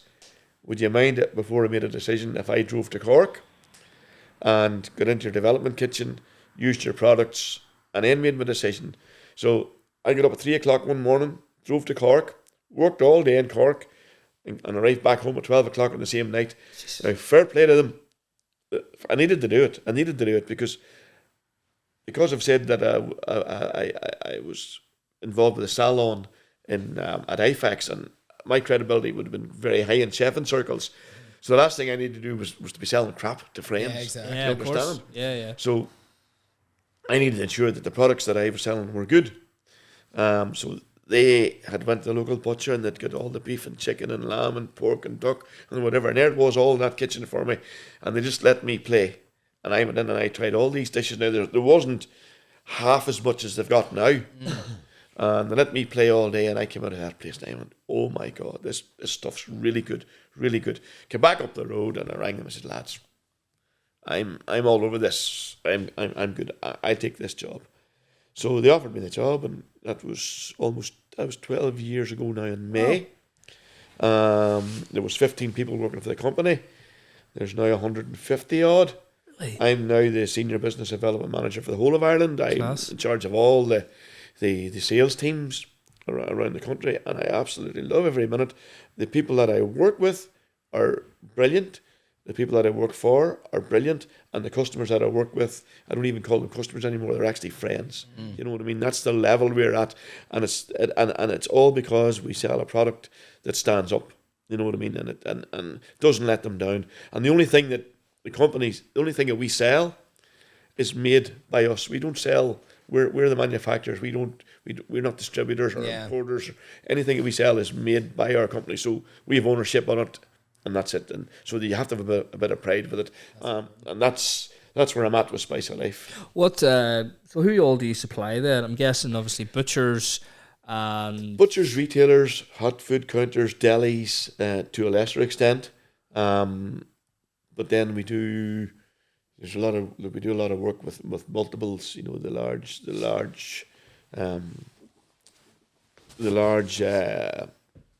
retailers. You know. yes. And we make quite a lot of their own products as well, John, under their brand. That's normal enough in that sort of business. So it is. Yeah. That's a lot of those big companies make stuff like that. But What have you brought here today with you? well, before we get on to what we brought here today, what people see on the shelf in a butcher shop, the range of retail products, that's just one part of the business. Yeah. Another part of our business in the Spice of Life brand is the added value.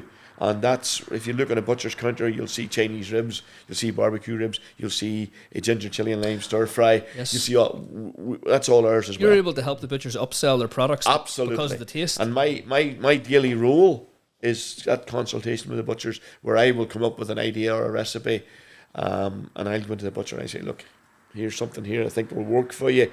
Here's how you do it. Here's what it'll cost per thing, and I show them and I work that through. But what I've done for you today, lads, I've brought a wee bit of everything basically for you to see. We try to cover most of what you have in your dinner plate. Yeah, I just picked up the spice bag there. That'd be very popular now, wouldn't it? That spice bag. Is that the chips? That's your Chinese salt and chili. Aye. So that was the first spice bag on the market we were responsible for, to the point that it got that popular in the early days that there's a program called, I think it's called the 2 o'clock show, and the presenters on RTA are Dahi and Mara, and they came down to Dunmanway to our factory, and they actually made we segment on it. Put your finger in it, Fergal, but don't wet your finger, because you literally see what you have in your fingers enough. I'm telling you now. Do you see in that there? You'll get nearly everything you need in that one wee bit there. Well, where would they sell mostly? Would you say, like, are they chippies? No, this is all retail. All retail. This is all retail.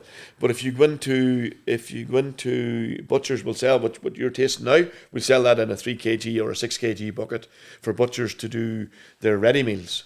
So, you know, that's tasty. Like, they're quite complex, and we are, in my opinion, we are the premium provider. I was going to say the higher end.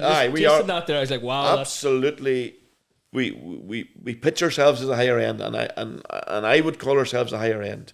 You know, so what's the relationship then with you at the butcher? Like, is it a weekly delivery? And here, lads, you know, what meat you got there? What can I do for you? What do you do when you go to a butcher, for example? So basically, we in each territory. So in Ulster here, we have myself and 2 van men. In Munster, it's the same. In Connaught, it's the same.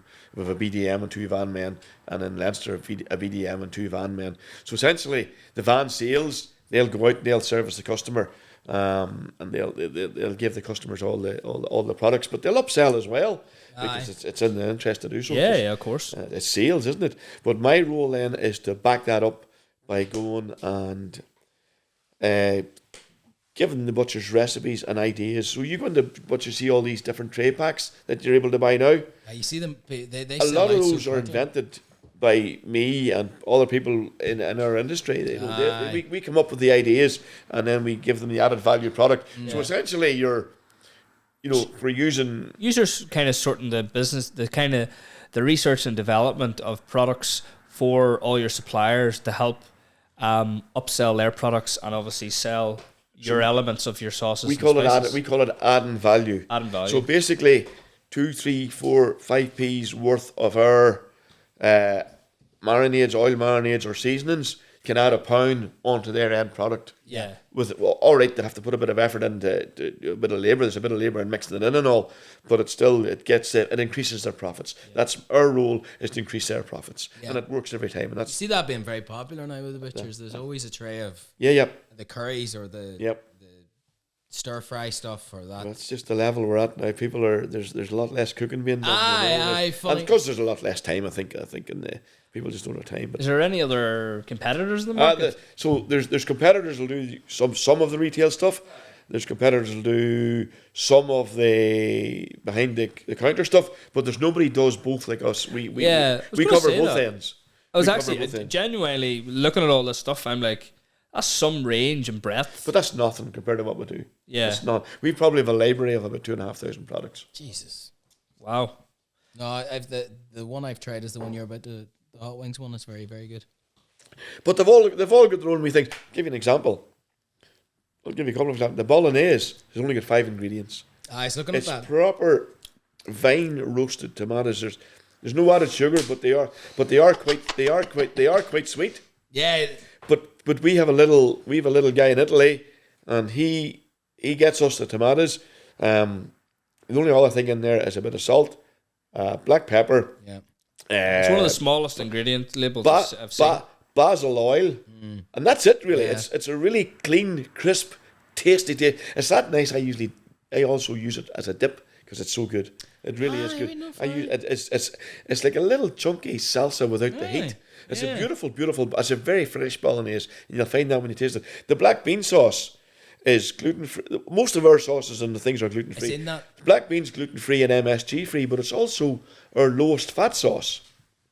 There's almost zero fat in the black bean sauce. And I would sell a lot of those things for what they call fakeaways. Yeah. So it's making your takeaway at home, making it cheaper, making it healthier, using butcher's meat, using fresh veg, and adding that sauce at the very end. I done a demonstration last week. I'm doing one on Friday in JC Stewart's. I'm doing one the following week.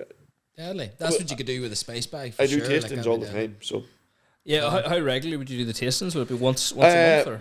Not every week. And I mean, John, to be fair, I'm quite busy. Right. And there's times I'll do them when I can fit them into my diary, and if I can, and I enjoy them. I really do enjoy them because you know what? It's me connecting directly with the people that are the customer, the people that are buying it. So I'm able to explain and talk them through. If they have any questions, I've got it, and it's good for me because I get an understanding of what they need. So it's really good. I mean. People laugh at me. There's a simple thing there, beef gravy. We actually sell a tub of beef gravy. And people say, who the hell buys beef gravy? I buy that. But that beef gravy is really, really, really good. Really good. And there's people there, and that's it. It's a good gravy. I would buy that. 100%. Like in terms of, like now that I know that's there, like, what is this in retail and shops at the moment? Absolutely. In the local area? Where can I get it? Any local butcher and some of the retailers. I don't want to name them. I'll tell you afterwards because I don't want to miss anybody out. Yeah. But we would be in most. I would say we'd be in 99% butchers across Ireland, and we're in a lot of retail shops around here. Yeah. Clima, remember to get this here. A lot of put that in the shop. You're getting one home as a box each down the stairs. Right enough. We've got a box each downstairs, doesn't matter. The sweet and sour. Getting any for a while. The sweet and sour is very authentic as well. And what I'll say about it, if you're doing up your chicken, for example, and your onions and peppers, cook them all first. Throw your sweet and sour in at the very end just to warm it. Job done. Aye. That's probably one of our newest sauces, Southern Fried Chicken Gravy. That looks good. That's you know what that is? I'd nearly get that out now. That's your KFC. Yeah, that's what that is. That's without the grits now, to be fair. Grits are kind of unhealthy, that's just the way it is, but they give a lot of flavour. But that'll give you as close to that as you want. Yeah, you were telling me when we took a break there about the apple and whiskey ham glaze that was good with porridge. So we brought out a whiskey and apple ham glaze, and it's something different for your hams. But I have a customer who sells little pots of porridge, and they'll put some stewed apple on the top, and then they'll put the little ham glaze around the top of it as well.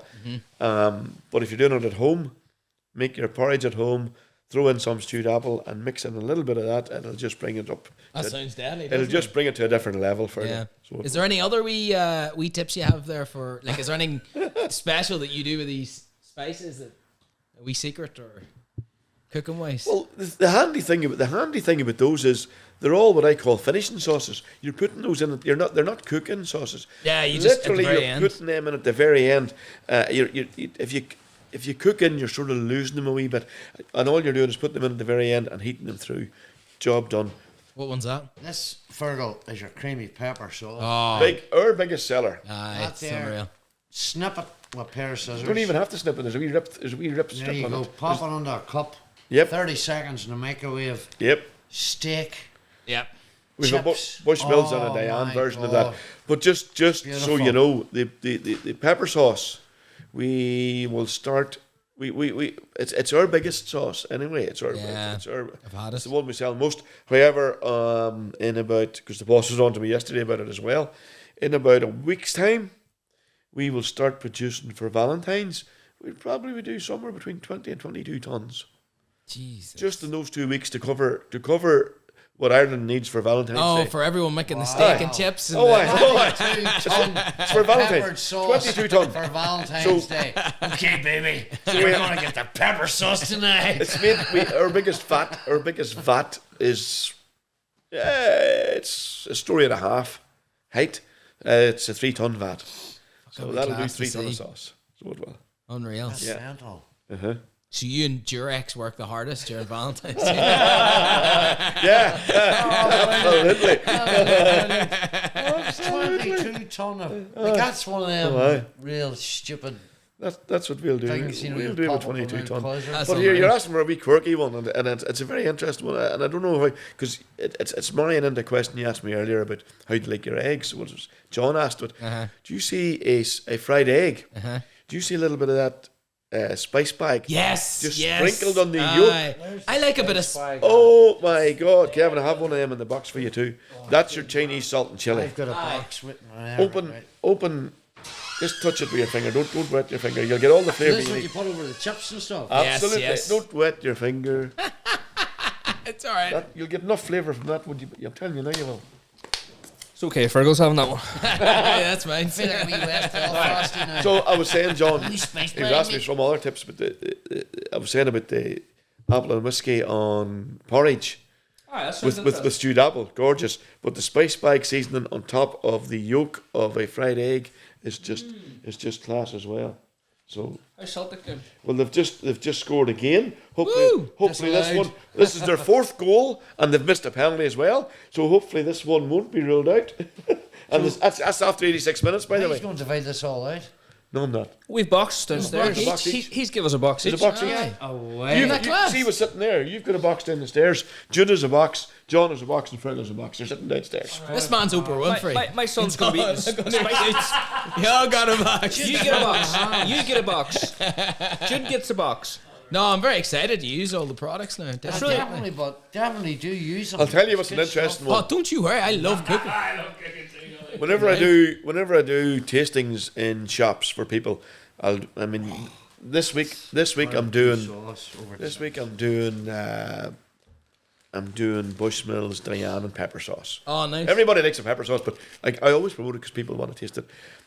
But nobody goes for Diane, and every single time Diane's they taste lovely. their Diane, they go, "Oh my God, I didn't know what that was." Can I? And then they go and buy it. How do you present that during those wee demos? Is it on a bit of meat or? No, so I have a wee frying pan and a wee hot plate. I get the butcher, he slices me up some steak or some chicken. I fry it off, and at the very end, I open a tub of sauce, pour that on, and then have another hot plate with little dishes. Yeah. And I put them in, which keeps them warm, and sticks, and or little forks, they give it to the customers. They taste it. Do you any videos of that or anything? I do. I'll stick it You got up. a video of him tasting Diane. I'll stick it up. I can't resist it, lads. tasting- That's why I'm here. You're a bad I'm man. here to bring it all down. Tasting Diane I'm sauce. I'm here to bring it all You're a bad tumbling man. down. I'm sorry, I do not represent Spice of Life, Martin. Just so they know. No, very good. Sorry. John, I'm going to taste one of them bad boys on you. I allow you. Oh, fuck. I'm getting too old. Very 52 excited. in a couple of weeks, John. I only thought you were 50. I'm 52 in a couple of weeks. You don't look a day over 49. I'm getting there now, John, honestly. Here, look. There's me at Apex with Emma Little Pengelly and Michelle O'Neill. Oh, class. Me doing the tasting and letting them taste it. Yeah. I burnt the mouth of Emma Little Pengelly. I give her the hottest one. Them two pretend they like each other. Very good. I'm trying to find this. So not like the Southern fried stuff then. Lethal. Lethal. Southern. Yeah. Fucking hell. Come on, boys. Sorry, that was delayed there. I'm sorry. Come on, boys. Come on. It's because I was like, oh, I do like the Southern fried stuff. Oh, you mean her, right? Get So, you. we'll run with this. So which one was sweet and which one was sour? Which here? What did Michelle pick? Sweet or sour? And what did Emma pick? No, she liked to taste Diane. Oh, Jesus. Here. None of them picked none. They took what they were give. John, I fired one of them over to you there from a local shop. Lethal. Nah, I'll stick it up. I fired it over to you there. To have A wee look. video, was it? Do you have any products coming up? Wings. Any new products coming up? Not just yet. Sorry, we've new products every week, but it's going to factories and industry and stuff like that. Retail products are a wee bit different. We're working on a few. We had a stir fry range out, which is actually class. However, the packaging was letting it down, so we're going to relaunch it. In fact, I've sent John a video. That's the same products, but we're going to relaunch them, and the packaging will be so much better in them. to help them. What was it? We're Was talking. it- We're was it a talking tub? Korean. We're talking a Korean stir fry sauce. We're talking mango and coconut curry. Nice. We're talking a red Thai. You know, that sort of stuff. That's I love the Thai curries. that's me what too. All it of them. is. All But of here, them. these are properly good, Aye. and literally they're what I call the stir fries. You can do them in 5 minutes, and I've on that video I've just sent him where I'm standing in a shop. I am showing people how to do a stir fry in 5 minutes. Yeah, because Simple. those Here it is. those Thai. But that's handy for people. There it is. There, doing look, gym stuff. that's the and- mango and coconut one there. That's me. Literally takes 5 minutes. So Because the it's sauce, to make a sauce like that takes a very long Yeah, time, yeah. especially Look, the Oh, Thai. fry- that fry was off sick, your you meat. come back We from the 5-minute gym. meal there, like. fry off your meat, and once the meat's brown, so your pan has to be 100% hot the whole time. If your pan's hot, you're flying. Get your protein, your chicken, your beef, whatever it is. Get it cooked for another 1.5 minutes. Throw in your veg, onions, peppers, or whatever stir fry veg you like, and for the last minute, just the last minute, throw in your sauce. Job Beautiful. done. Job done. It's that easy. That'll help your A very cooking. important thing. Somebody once asked me, as a chef, how do you make a good steak? How do you cook a good steak? And I says, I'm going to tell you. First thing, buy your Everybody steak. on TV. Buy your steak from a good local butcher, That's right? it. So you know it's Providence, okay? But people make the biggest mistake people make. They buy a steak for a good steak, 7, 8, 9, 10 pound, right? And they try to cook it in a fucking pan that cost them £3. You know what I mean? Forget about it. Get yourself a Get good you. pan. Get a skillet. Get a skillet. Get a Skillet, good pan. It's half the battle. Because the good out hand thing about a skillet is if you fall out with anybody, fuck their hand. You've a weapon. This referee Not doesn't. fuck This with the referee doesn't liver like with, Celtic. We've scored, right? But he's just sent fucking Might off. So he has. Jesus. Jesus Anyway, Christ. sorry for interrupting. He's bought over. But that's Is me. this in JC's, is it? That's in JC's. That's me and JC's. That's right. I've seen you a few times that's in how I do there it, knocking about. John's over changing his jumper every 5 minutes. Trying to get some free Can I food have to some the more, car. please? Can I have Coming some back more, for another please? feed. Can I have some more, please? It's very easy done, lads. That looks Very unreal. easy done. No, it's getting me hungry. Well, though. can you not get a few of them demos sent over to John and he can promote it? I don't want him. Listen, he's enough to be at. I'm just Oh, telling. I stick her up. I'm just telling him who we are and what we're Look at about. Well, that there. during this That's episode, making this me will hungry. this will show up in the middle of us here. Okay. So I have a lot of pride in what I do and a lot of pride in the company. Because I've been a chef for so long, I know the the product's products are good. Yeah, I know. that's good. The stroganoff is restaurant quality, lads. I'm telling you now. There's a lot of stroganoffs out there, and you're going. There's there in the green one. That's what it is. it's looking thick. It's looking good. It There, is, it is very thick. There's a lot of stroganoffs out there, and I've tasted them. I went, what's this all about? That there is, Stroganoff should be thick though. bit of Let me beef. see here. You don't even need add. You don't even add onions and mushrooms, Fergal. Just literally cook off your beef, throw it in, warm it up, put it over a bit of champ, put it over a bit of rice. Oh, you know, stop. job done, boys. Sadly. Job done. Very We love good. our sauces now. We must fucking look out Handy for for you. now. We must 5 look out minutes. for you. in If the you're just shelves. going to cook a bit of protein and throw some vegetables on what? This boy here, he's on a carnivore diet. Are Carnivore you the diet. carnivore diet? I'm giving that a go. For A lot of how long? eggs, a lot of meat. There you go. I'm doing 75 hard, so Right. like 75 days. I'm in day So 20. what are you doing for your training? What they tell you to do? No. It's like it's 140. It has to be 45 minutes. Any exercise you want. One Twice a indoors, day. one outdoors. Yeah, one indoors, one outdoors. So That's mental. You complete Running it. and You complete walking. it every day. aye. What are you doing in the house at night for the indoor one? Oh, I've looked at all the like the the YouTube 45-minute workouts, body weight workouts you can find. Couple of kettlebells, brother. I've got. That's why me and Jude were at Glenn's there. So I've Just definitely. keep it simple with kettlebells, though. That's it. But the problem with this 75 hard is that if you kill yourself one night, you have to do it the next night, and it's a I constant thing. remember when Peter Foy was doing a 75 hard, he went to Kerry and Clonire's 3 highest mountains During it, during it, and he drove to Kerry and drove home. and then he had to do something And else. he had to do something. In the morning, the night before. So he got up that morning to drive us. He did one. Drove to Kerry. He did one that night. Aye. Got up the next morning. He did one. Then we went and Clonire's 3 highest mountains. Got back to the Airbnb. I had to do an He did indoor one. workout. Got up the next morning to go home. He did a workout. Drove home. Did a workout. Jesus, fair play. It's tough, like it is hard. But Yeah, a lot of them, cares, I'm don't doing they? walks and stuff as well. Instead, sometimes Fair like, play. Yeah, I wouldn't have the time to do it. it is time consuming. It is. Thank God I work for myself. Let's put it that way. Because then you can go out at lunchtime and you can do your walk. Even though wee Bobby's run around. I've none of that. I don't know how anyone could do it. Not yet. We soldier sort that out. She'll sort you out, boy. Are you dipping your soldier? Hey, is he dipping the soldier? Aye. She's He's got a gun me. to protect himself. No, he's just after her, so you go there. You wearing the uniform? Lethal. Okay, moving on. Aye, what's the next topic there, John? All right, we'll leave Fergal and his girlfriend alone. Right, Fergal, tell me this. I just have to get judo on now. Aye. Marty, what's your sort of hobbies? What do you like to do in your spare time? You obviously sound busy, but Listen, you don't know the half of it. Kevin, I'll tell you. Well, hobbies. Cultus. he never stops. I'm very much into traditional music. I love it. Absolutely Brilliant. love it. And you know they do the boron to start. I am a boron player for my Very good. for my sins. I like beating the goat. I said goat, right? Should place. I'm also very, very interested in. I always have been involved in the GAA. I'm still involved at official level, national level. That gets me. I'm actually in Laois on Sunday coming. What's that for? Laois and Carlow ladies are playing in the National League, and I'm umpiring it. I umpired at national men for a long time, but I had to step back. It was just taking up a bit of time. But this other one's not as much pressure, and it's you know what, I'm enjoying it. I'm enjoying it, and it's look, I couldn't step away. You know, I couldn't step away.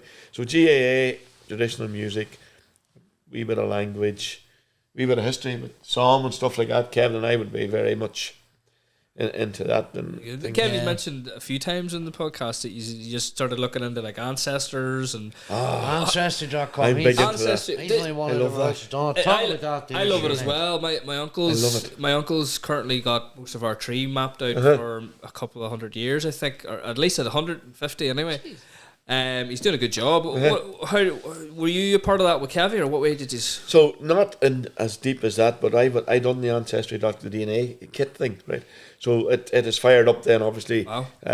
First cousins, second cousins, third cousins, etc. And threw up a few people who go, Jesus, you know, that sort of crack. Yes. I've come across lots of. I came across a cousin in Glasgow who's just tonight sent me a video as this podcast was starting of him sitting in the middle of Celtic Park. Wow. Game about to start. Lethal. You know, he's He knows you're a big fan. Then. and I'm going, his name's Joe Johnson, and I'm going, Joe, where's the connection? But I always knew about Johnsons that my father would have been involved with through AOH, and my granddad, in fact, as well. So Joe's one of those Johnsons whose people are from Magherafelt as well. Right. I've never met him. We're probably in touch 2 and 3 times a week, if not more. But my son Shay went over to a Celtic match recently with his mate, met up with Joe, and he says, "Dad," he says, "I'm telling you now, Joe Johnson is you. Joe Johnson is Nuts. you. You'll love him," he says. "You'll love him." So they did a few pints before the game and all That's that sort of brilliant. crack. So I'll have to meet him sometime That's soon. class. Have to meet him sometime Brilliant. soon, you know. So What was the process of that? I've always wanted to do it. Is it a prick of the finger? no, or- it's a swab with a little like a little. What do you call those things? A cotton bud. You swab it, you put it into a tube, you send it away, and genuinely it came back and it was going first cousin, and I don't want to name first cousins and all, and this person's your first cousin, but it only works for people who've also done it, obviously. Okay, yeah. That's where that, and I went, yeah, she is my first cousin, she's my second cousin, and it was coming up on that, and it's brilliant. Yeah. It really is, and it tells you. So I am officially Ulster Scots. Right. I am. Hold on, I'll tell you exactly what it is now. It was. Look at this. It updates itself. He's half Magherafelt, half Ballyroan. You're some crack. It's supposed to be there. lovely at this time of year too. Ballyroan. Ballyroan's got a lovely marina in it. Whereabouts does she live? Who's that? Marina. Marina. Sorry, I'm trying to find out. It tells you here. Look, I'll find it. But I think I'm like. He's 28% orangutan. I'm about 80. I'm 80 something percent Irish and 20% Scots. The Isle of Bute. The Isle of Bute. I researched all that. There's some interesting stuff going on. You know. So there really what is. was the story? The Gilmores actually came from the Donnellys or No, it was Gilmores. the Scottish is on my mother's side. On the Gilmore side, So they were. It was a Protestant man from the Isle of Bute came over. What was his name though? Duncan. Came over here Was he an ambulance driver? and married a woman, Gilmore, and that followed through. But he converted to Catholicism. Right. So fair play to him. yeah, well, that's how that ended up. So that's where my Ulster Scots heritage comes from. There you go. Do you speak a wee bit of Ulster Scots? Fluent. We're all fluent. We're all fluent. Fleur sugar. You dafty. Fleur sugar is the official dafty. word. Wee dafty. Fleur sugar is the official word for Hoover. Fleur sugar. Fleur sugar. Fleur sugar. Sounds like my 1-year-old son trying to say. Well, that's what it is. And again, as I say, I had a great interest at the time Fleur sugar. in the Somme. I had a great uncle who died out there, Right. and I didn't know it until my first visit out there. Oh wow. And then I've been out 6 times to the Somme, and on the 6th time, Kevin came with me. Yeah. And I'm telling you now, what was that not like? Oh, something else. It was Definitely. everybody needs to go to the Somme. I don't care. What brought you back there in the first place? Yeah. What brought me there? Like what was the calling to it? Right, it was a very simple thing, because I told you I was very much involved in the GAA. I was PRO of the local club and various things, and I was asked to do a talk on the GAA, along in a thing where there was paramilitaries, there was Orange Men, there was AOH, there was all sorts of other communities coming up to the table to do their bit, and I was asked to do my bit about who the GAA and what they were. So on the back of that, we were all invited then through one of these European funding trips by the council to go on a trip to the Somme, and my first reaction was, not a chance, but I want to go there first. Not even on my radar. I knew nothing about it. I would have no concept of what it's about. It's not my community, right? But about a week or two later, I thought, hold on a minute here. From a historical point of view, it's at a humanitarian point of view. It has to be unreal, to go out and see all that. So I did. I went.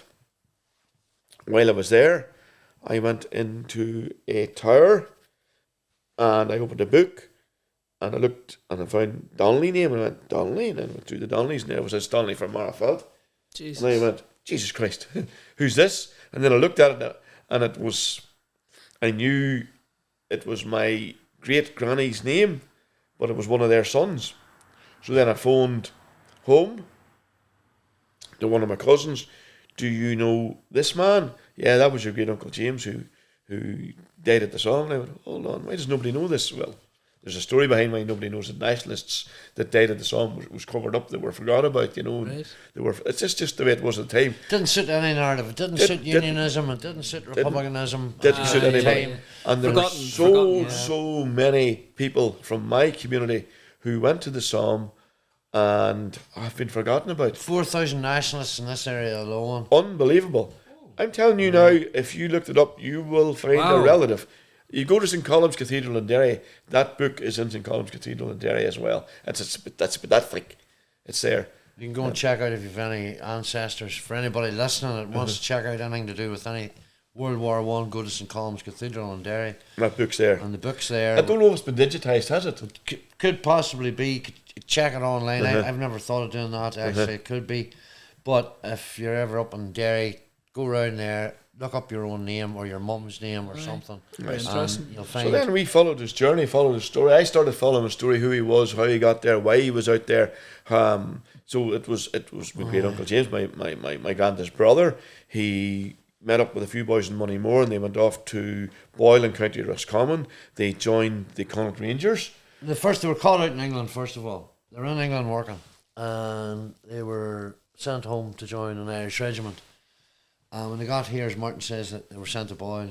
They were originally Connaught Rangers. So take it from there, sorry. So Connaught Rangers, whenever World War I broke out, the Connaught Rangers were formed into the 7th. That regiment was formed into the 7th Enniskillen Fusiliers. The Connaught Rangers were disbanded basically. Aye.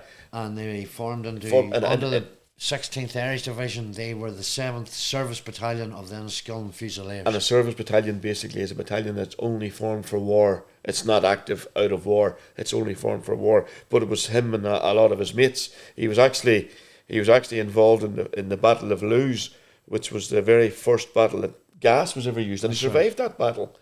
There's a book there, Terence Denman's book. It's called Ireland's Forgotten Soldiers, and there's very few of these books about, but I have one of them. Oh, cool. And I can't remember that exact page number now, but there's a paragraph all about that incident in Luce, where the very first time the Germans used the gas was used, but the gas didn't go all the way down to the ground. So the guys in the trenches could see the Germans coming, and they shot their legs. But in the book, it said that the 7th Service Battalion of the Enniskillen Fusiliers held themselves to great account with their hand-to-hand fighting with the Germans in the trenches, and they beat the Germans out of the trenches. And that was my great uncle James. That was my dad's three uncles. So there was 3 of them went out. In the middle of the whole thing, you fucking We eventually found out there was 3 brothers. Three brothers. One of them didn't survive. Uncle James, he died out there, and he's in an unknown grave. Unfortunately, we couldn't find the grave. His name's on the Tapeful Tower. We found that.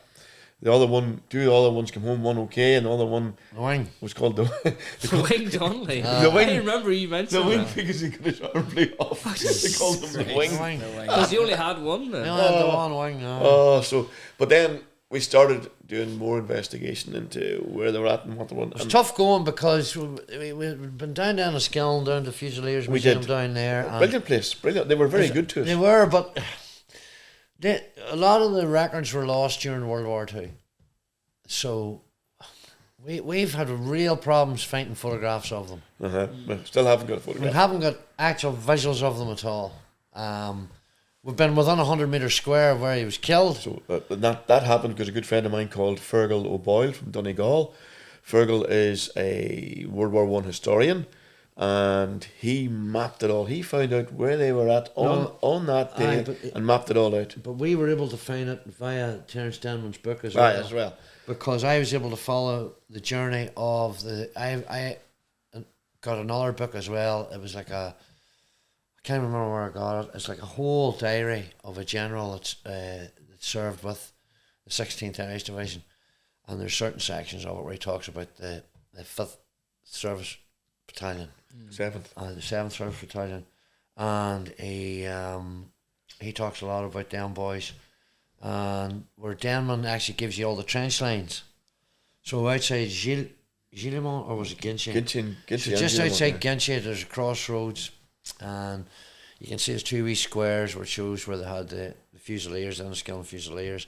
And it was either one of these 2 trenches that the boys were in. Wow. Yeah. So it had to be one or the other. Mm-hmm. So 9th of September 1916. 1916. So that's exactly where the gas was, and No, not the gas. No, No, the gas was in this. So they gas already, was around about April. right? So they'd already fought their way This would through. have been April. And this is the one They where were fighting their way through the They standstill, were, basically. They here were in breaking France. ground and breaking ground and breaking ground. Yeah. But they got this attempt to the Battle of Ginchy. There's a battle of Ginchy, and they then we were able to see where the two sets of them were. And we get the bus stopped, and we haven't walked out in the middle of the field, and the field was a fucking spud field. Spud field. A spud field. And we put a little wooden cross with Or JS. No. Aye.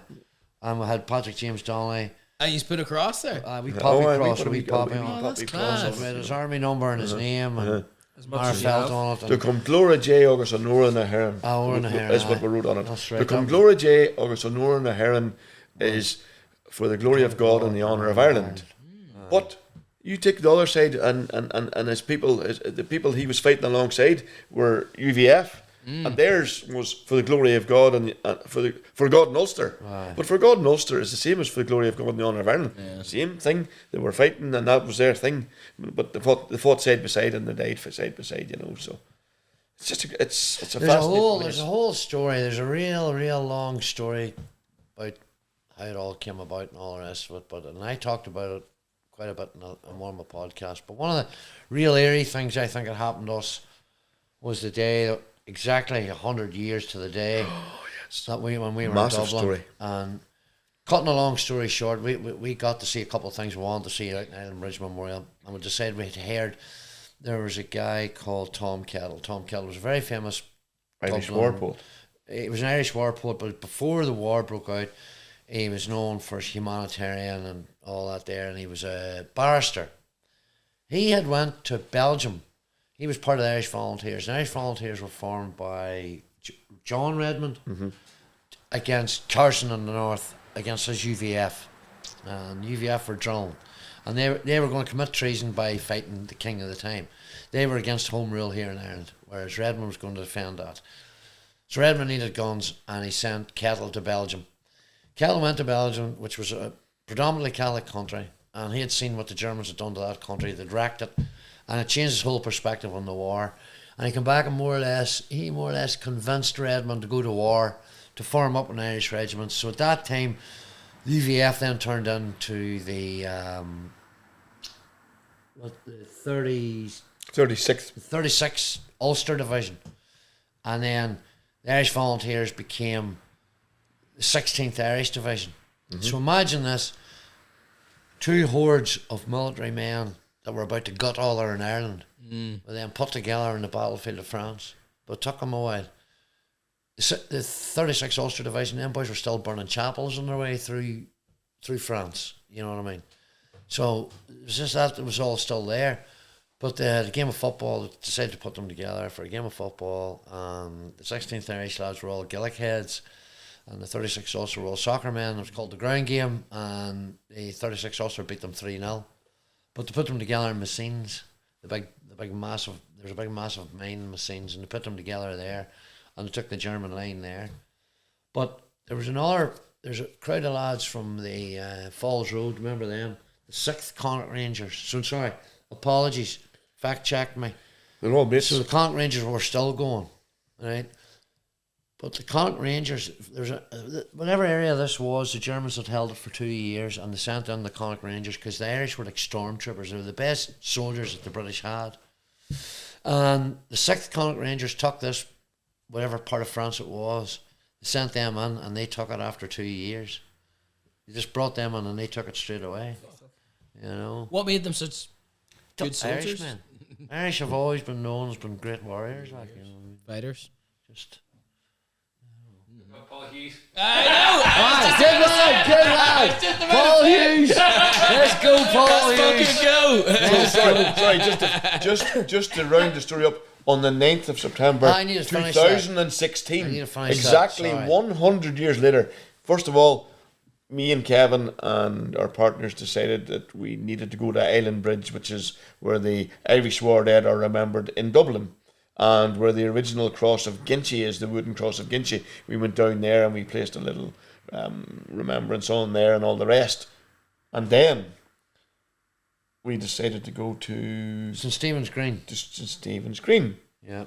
So this is where the Tom Kettle thing comes in. Tom Kettle was fighting in the same regiment, in the same battle in Ginchy, On the same day. and died on the same day in Both the of 9th them of were September killed. 1916.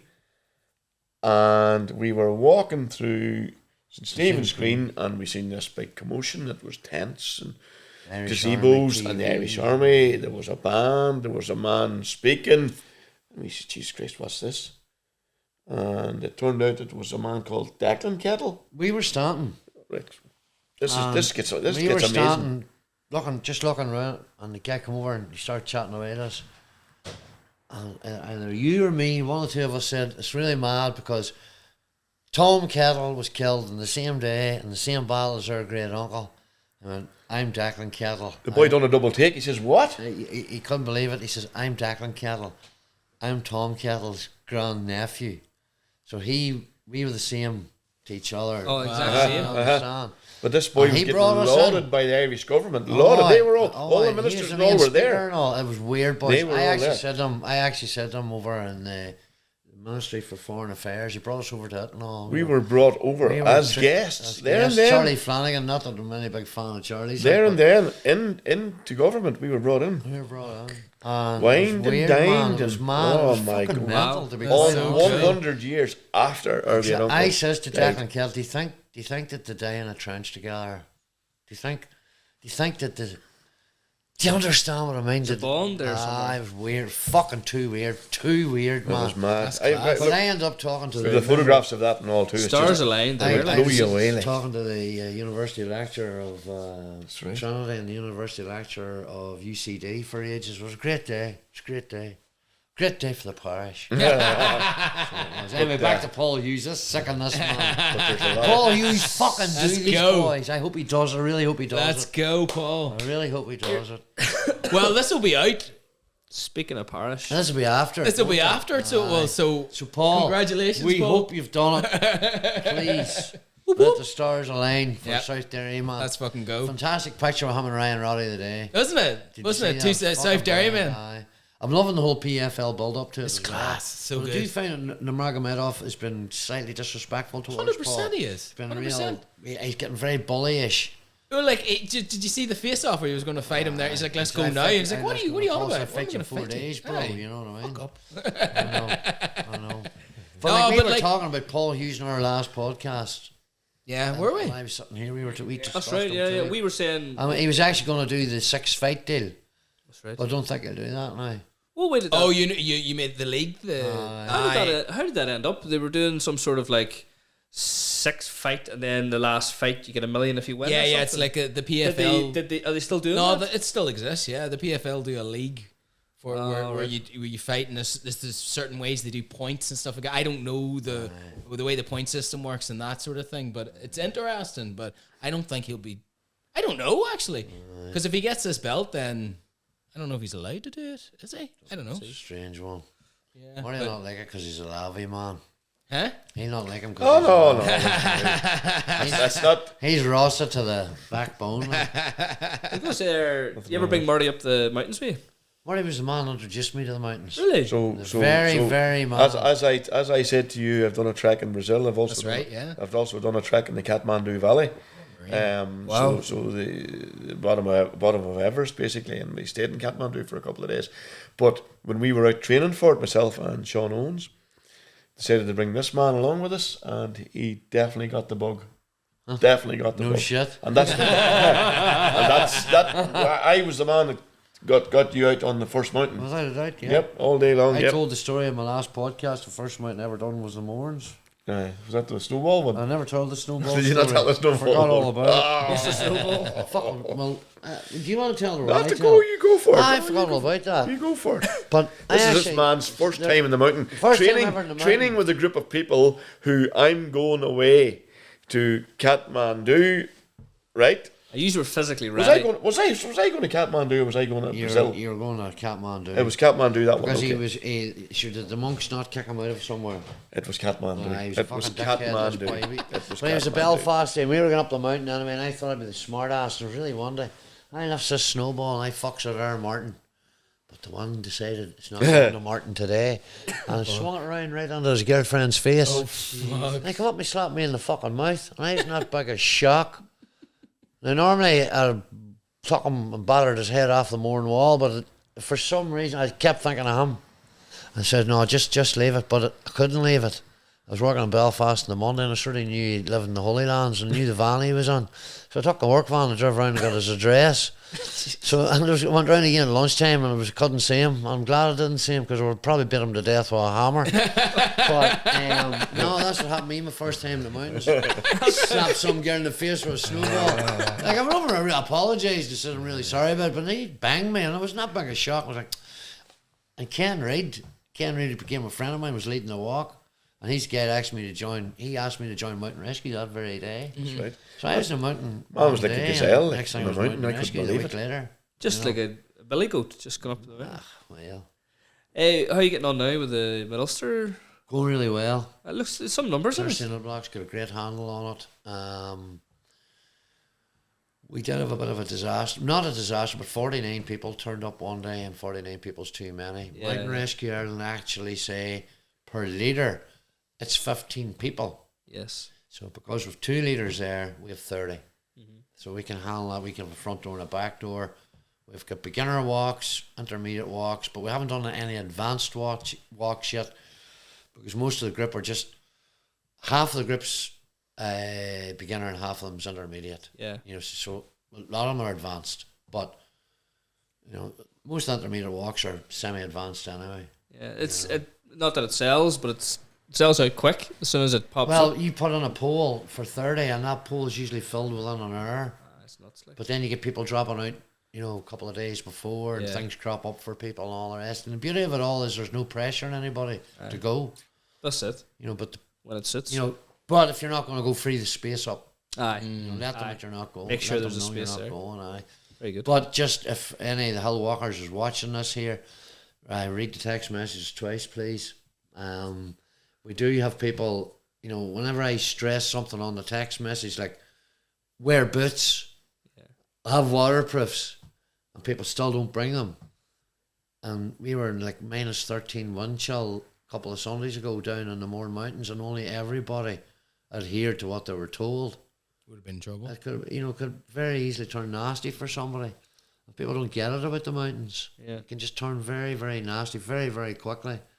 And people can be very short-tempered when they're tired and they're crabbit and they're cold and all that there too. So like a lot of people Affects the group. A lot of people don't want to hang about and wait on you getting rescued. Who's going to hang about and wait on them? Yeah. You know. That's it. Well, are you doing any fundraising or anything? Well, I haven't really thought about it. I think I talked to you earlier on that if I was to do any fundraising, sorry, I do apologise. We're doing a Marie Curie walk in June.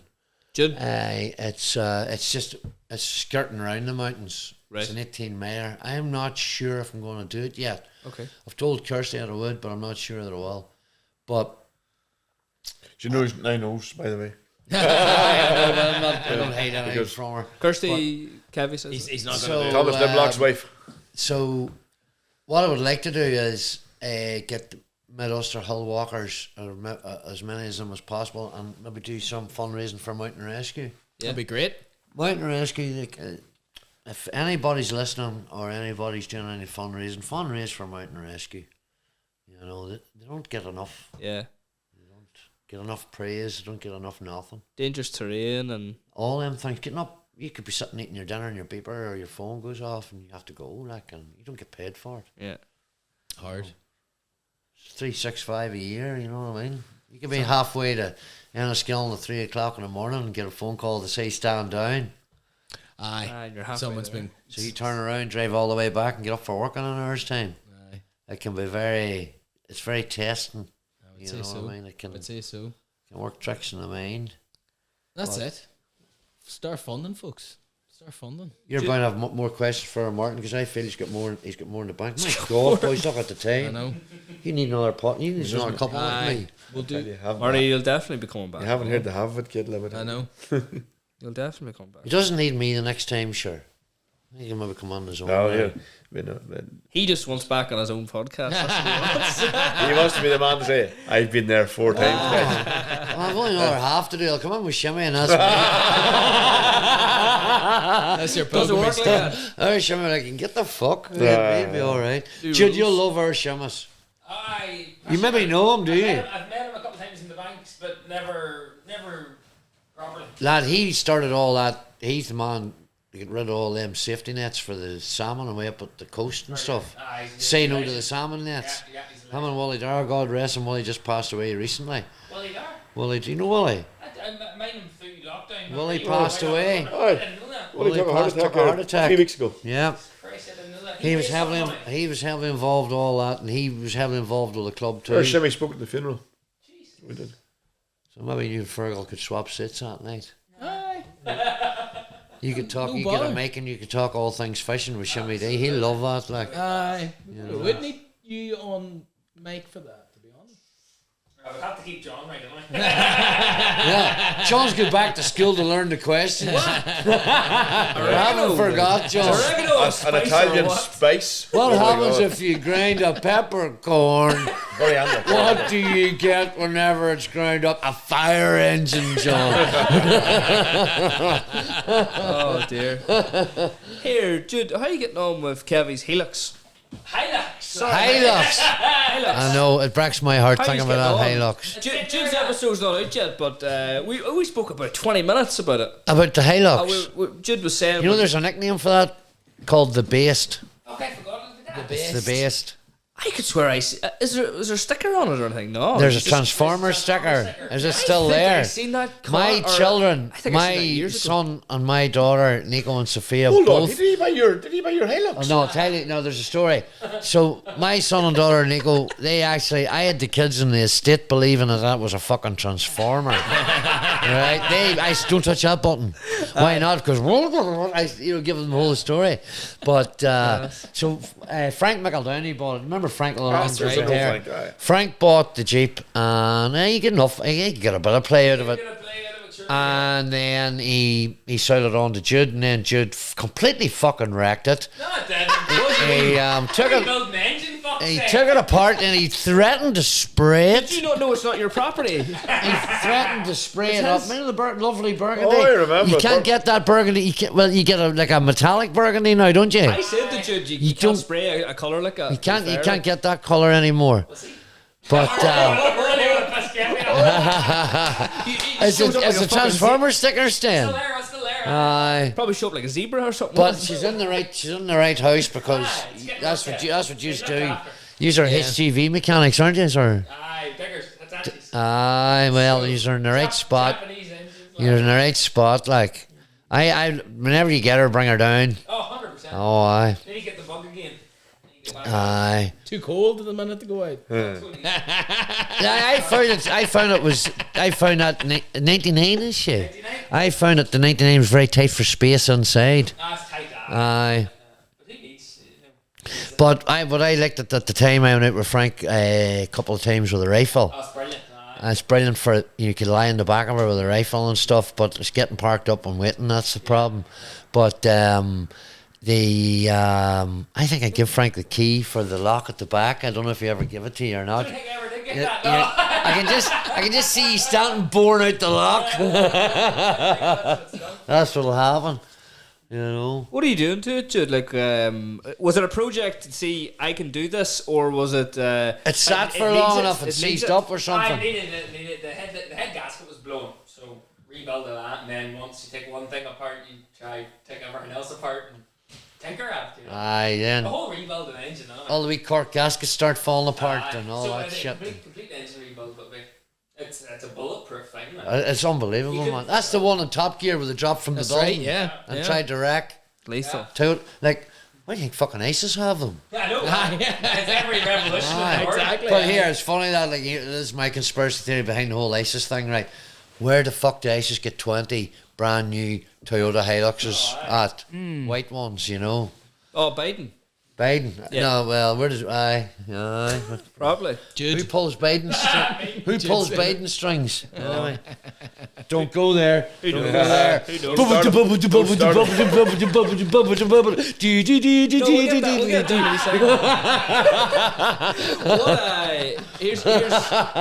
Here's one for you. Not to put anybody on the spot and call them out, but who would you want? Who would you guys want on the podcast? Like, not even ours. Who would you want to hear from in the local area that you think would be a great guest, or you'd love to hear their story a bit more? Fuck. Owns Who? Well, if you're going to talk about cooking, I suppose, aye. Anybody at all? I'd get up your street. I don't know, John. There's that many. Oh, to hear, I'll tell you what. There's that Magherafelt The full strange of thing is, talented people. Like you're bringing people on who, to everybody in the town, and just you meet them up in town, you say hello, you meet them in a pub, but then when they sit down and they start talking, you're going, oh my God. I didn't know It's like this. what Keith Oh Figger my said God. as well, and Brilliant, his like. podcast for you two boys, that it's bringing people to life in the town. It's unbelievable when you Yeah, what you you know. listen to, like.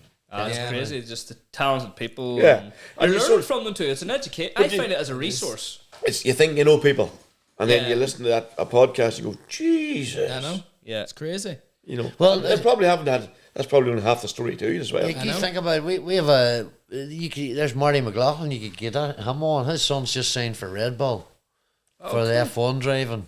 No way. Yeah, I Finn. and he's Chad's next door neighbour. Finn. Class. Finn. Yeah, and She's his an sister. F1 driver, His so sister Martha. has been. Emma. His sister Emma has been put forward for the GPA All Stars. All-Star She- fullback of the year. Playing for the Rossa. Playing for the Rossa. So they're a pretty So talented Finn, family. Marty and Finn's young friend were in the sauna the other night. Uh-huh. I go to the sauna 3 or 4 times a week. Yeah, that's class. And I'll tell you what, Suppose a good health benefits. what a spot.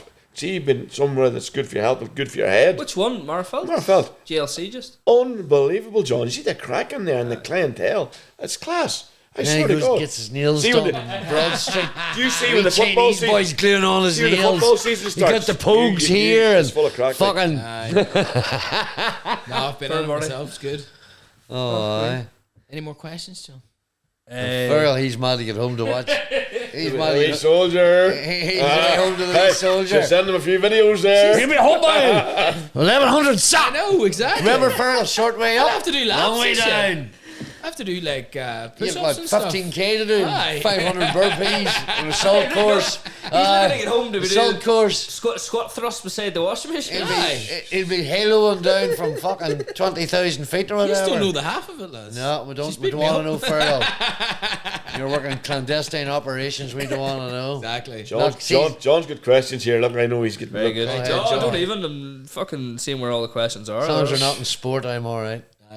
Aye. Sports round. No, I'm joking. Have to go to the toilet. I was going to say, Marty, we ask people whenever they come on the podcast, what do you hope to get from a meeting or from a conversation with someone whenever you go into one of your places? You know, when you go into the butchers or the restaurants or the hotels, whenever you leave there, what do you hope that you provided From for a someone? sales perspective.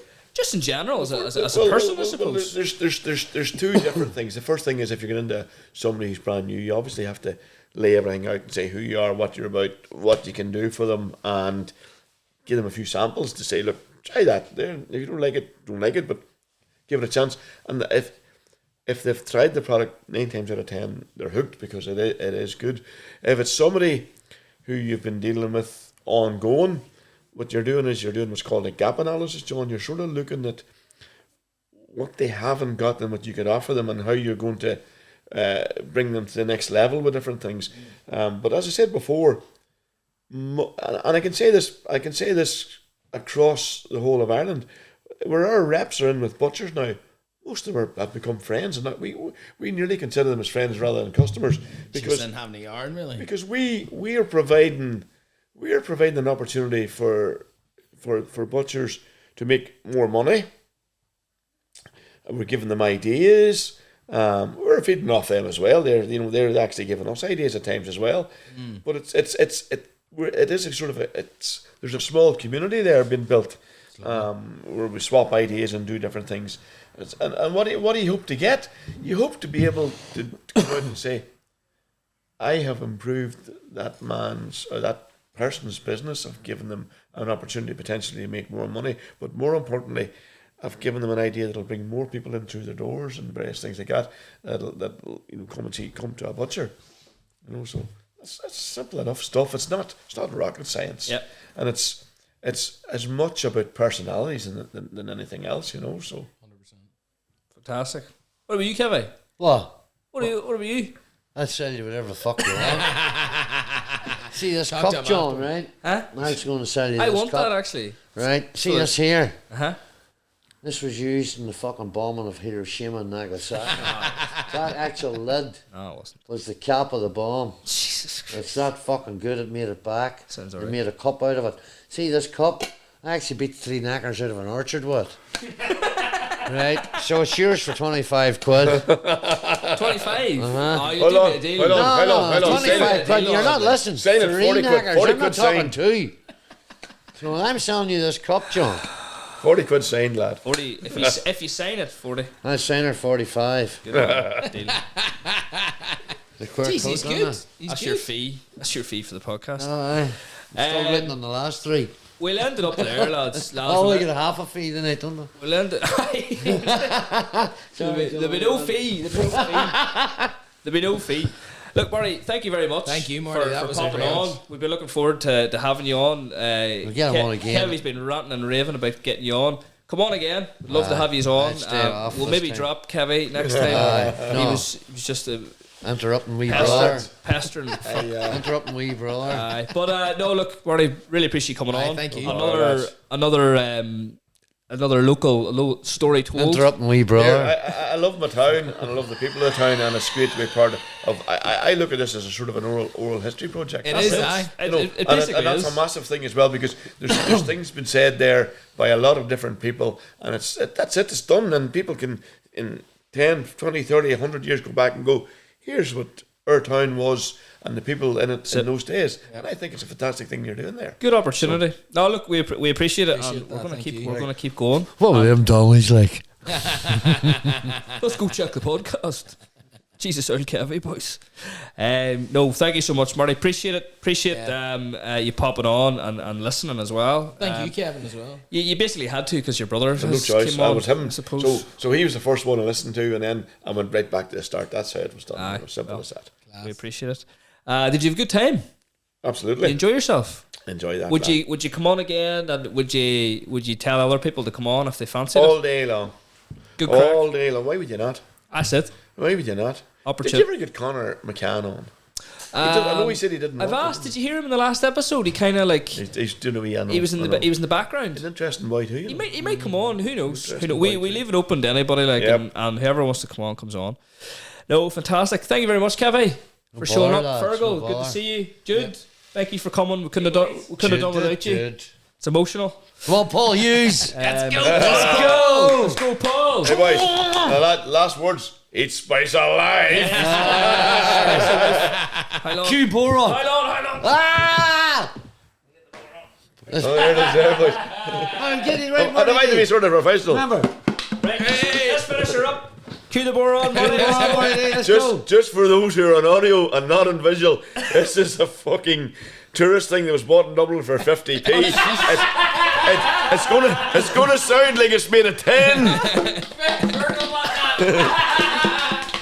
Fergal bought that for I don't even know. It's awful. Who owns No, that? good luck. Me. Good Right, luck. so you will be beat to death with it. That's my son. He bought that for my The son. worst thing that's I've Lear's. ever seen Well, in no, my we'll life. take it all back. It's his Lear's wee toy one. He Lethal. bought it for him. Yep. That's fucking lethal. Oh, It's Fergal. terrible. Amazon £10. Hey, we'll cue the bore You on. actually lads. bought an Irish Boron on That's Amazon. poor. Fuck, get That's it. poor. Fuck, get it. Just do that there. That's what Lear would do. Lear would make a better job of it, actually. Lear's He going was to grow up doing it before I hating left the you. house. Clean, I had him beating away at it. Lear's going to go, Donny, remember the boy with no hair? Bought me the cheap Boron. What an asshole. Lear will hear this in 10 years. Remember that. Right, know. cue the bore on there. Right. Let's go. Let's go. Woo. Bob. Oh my God.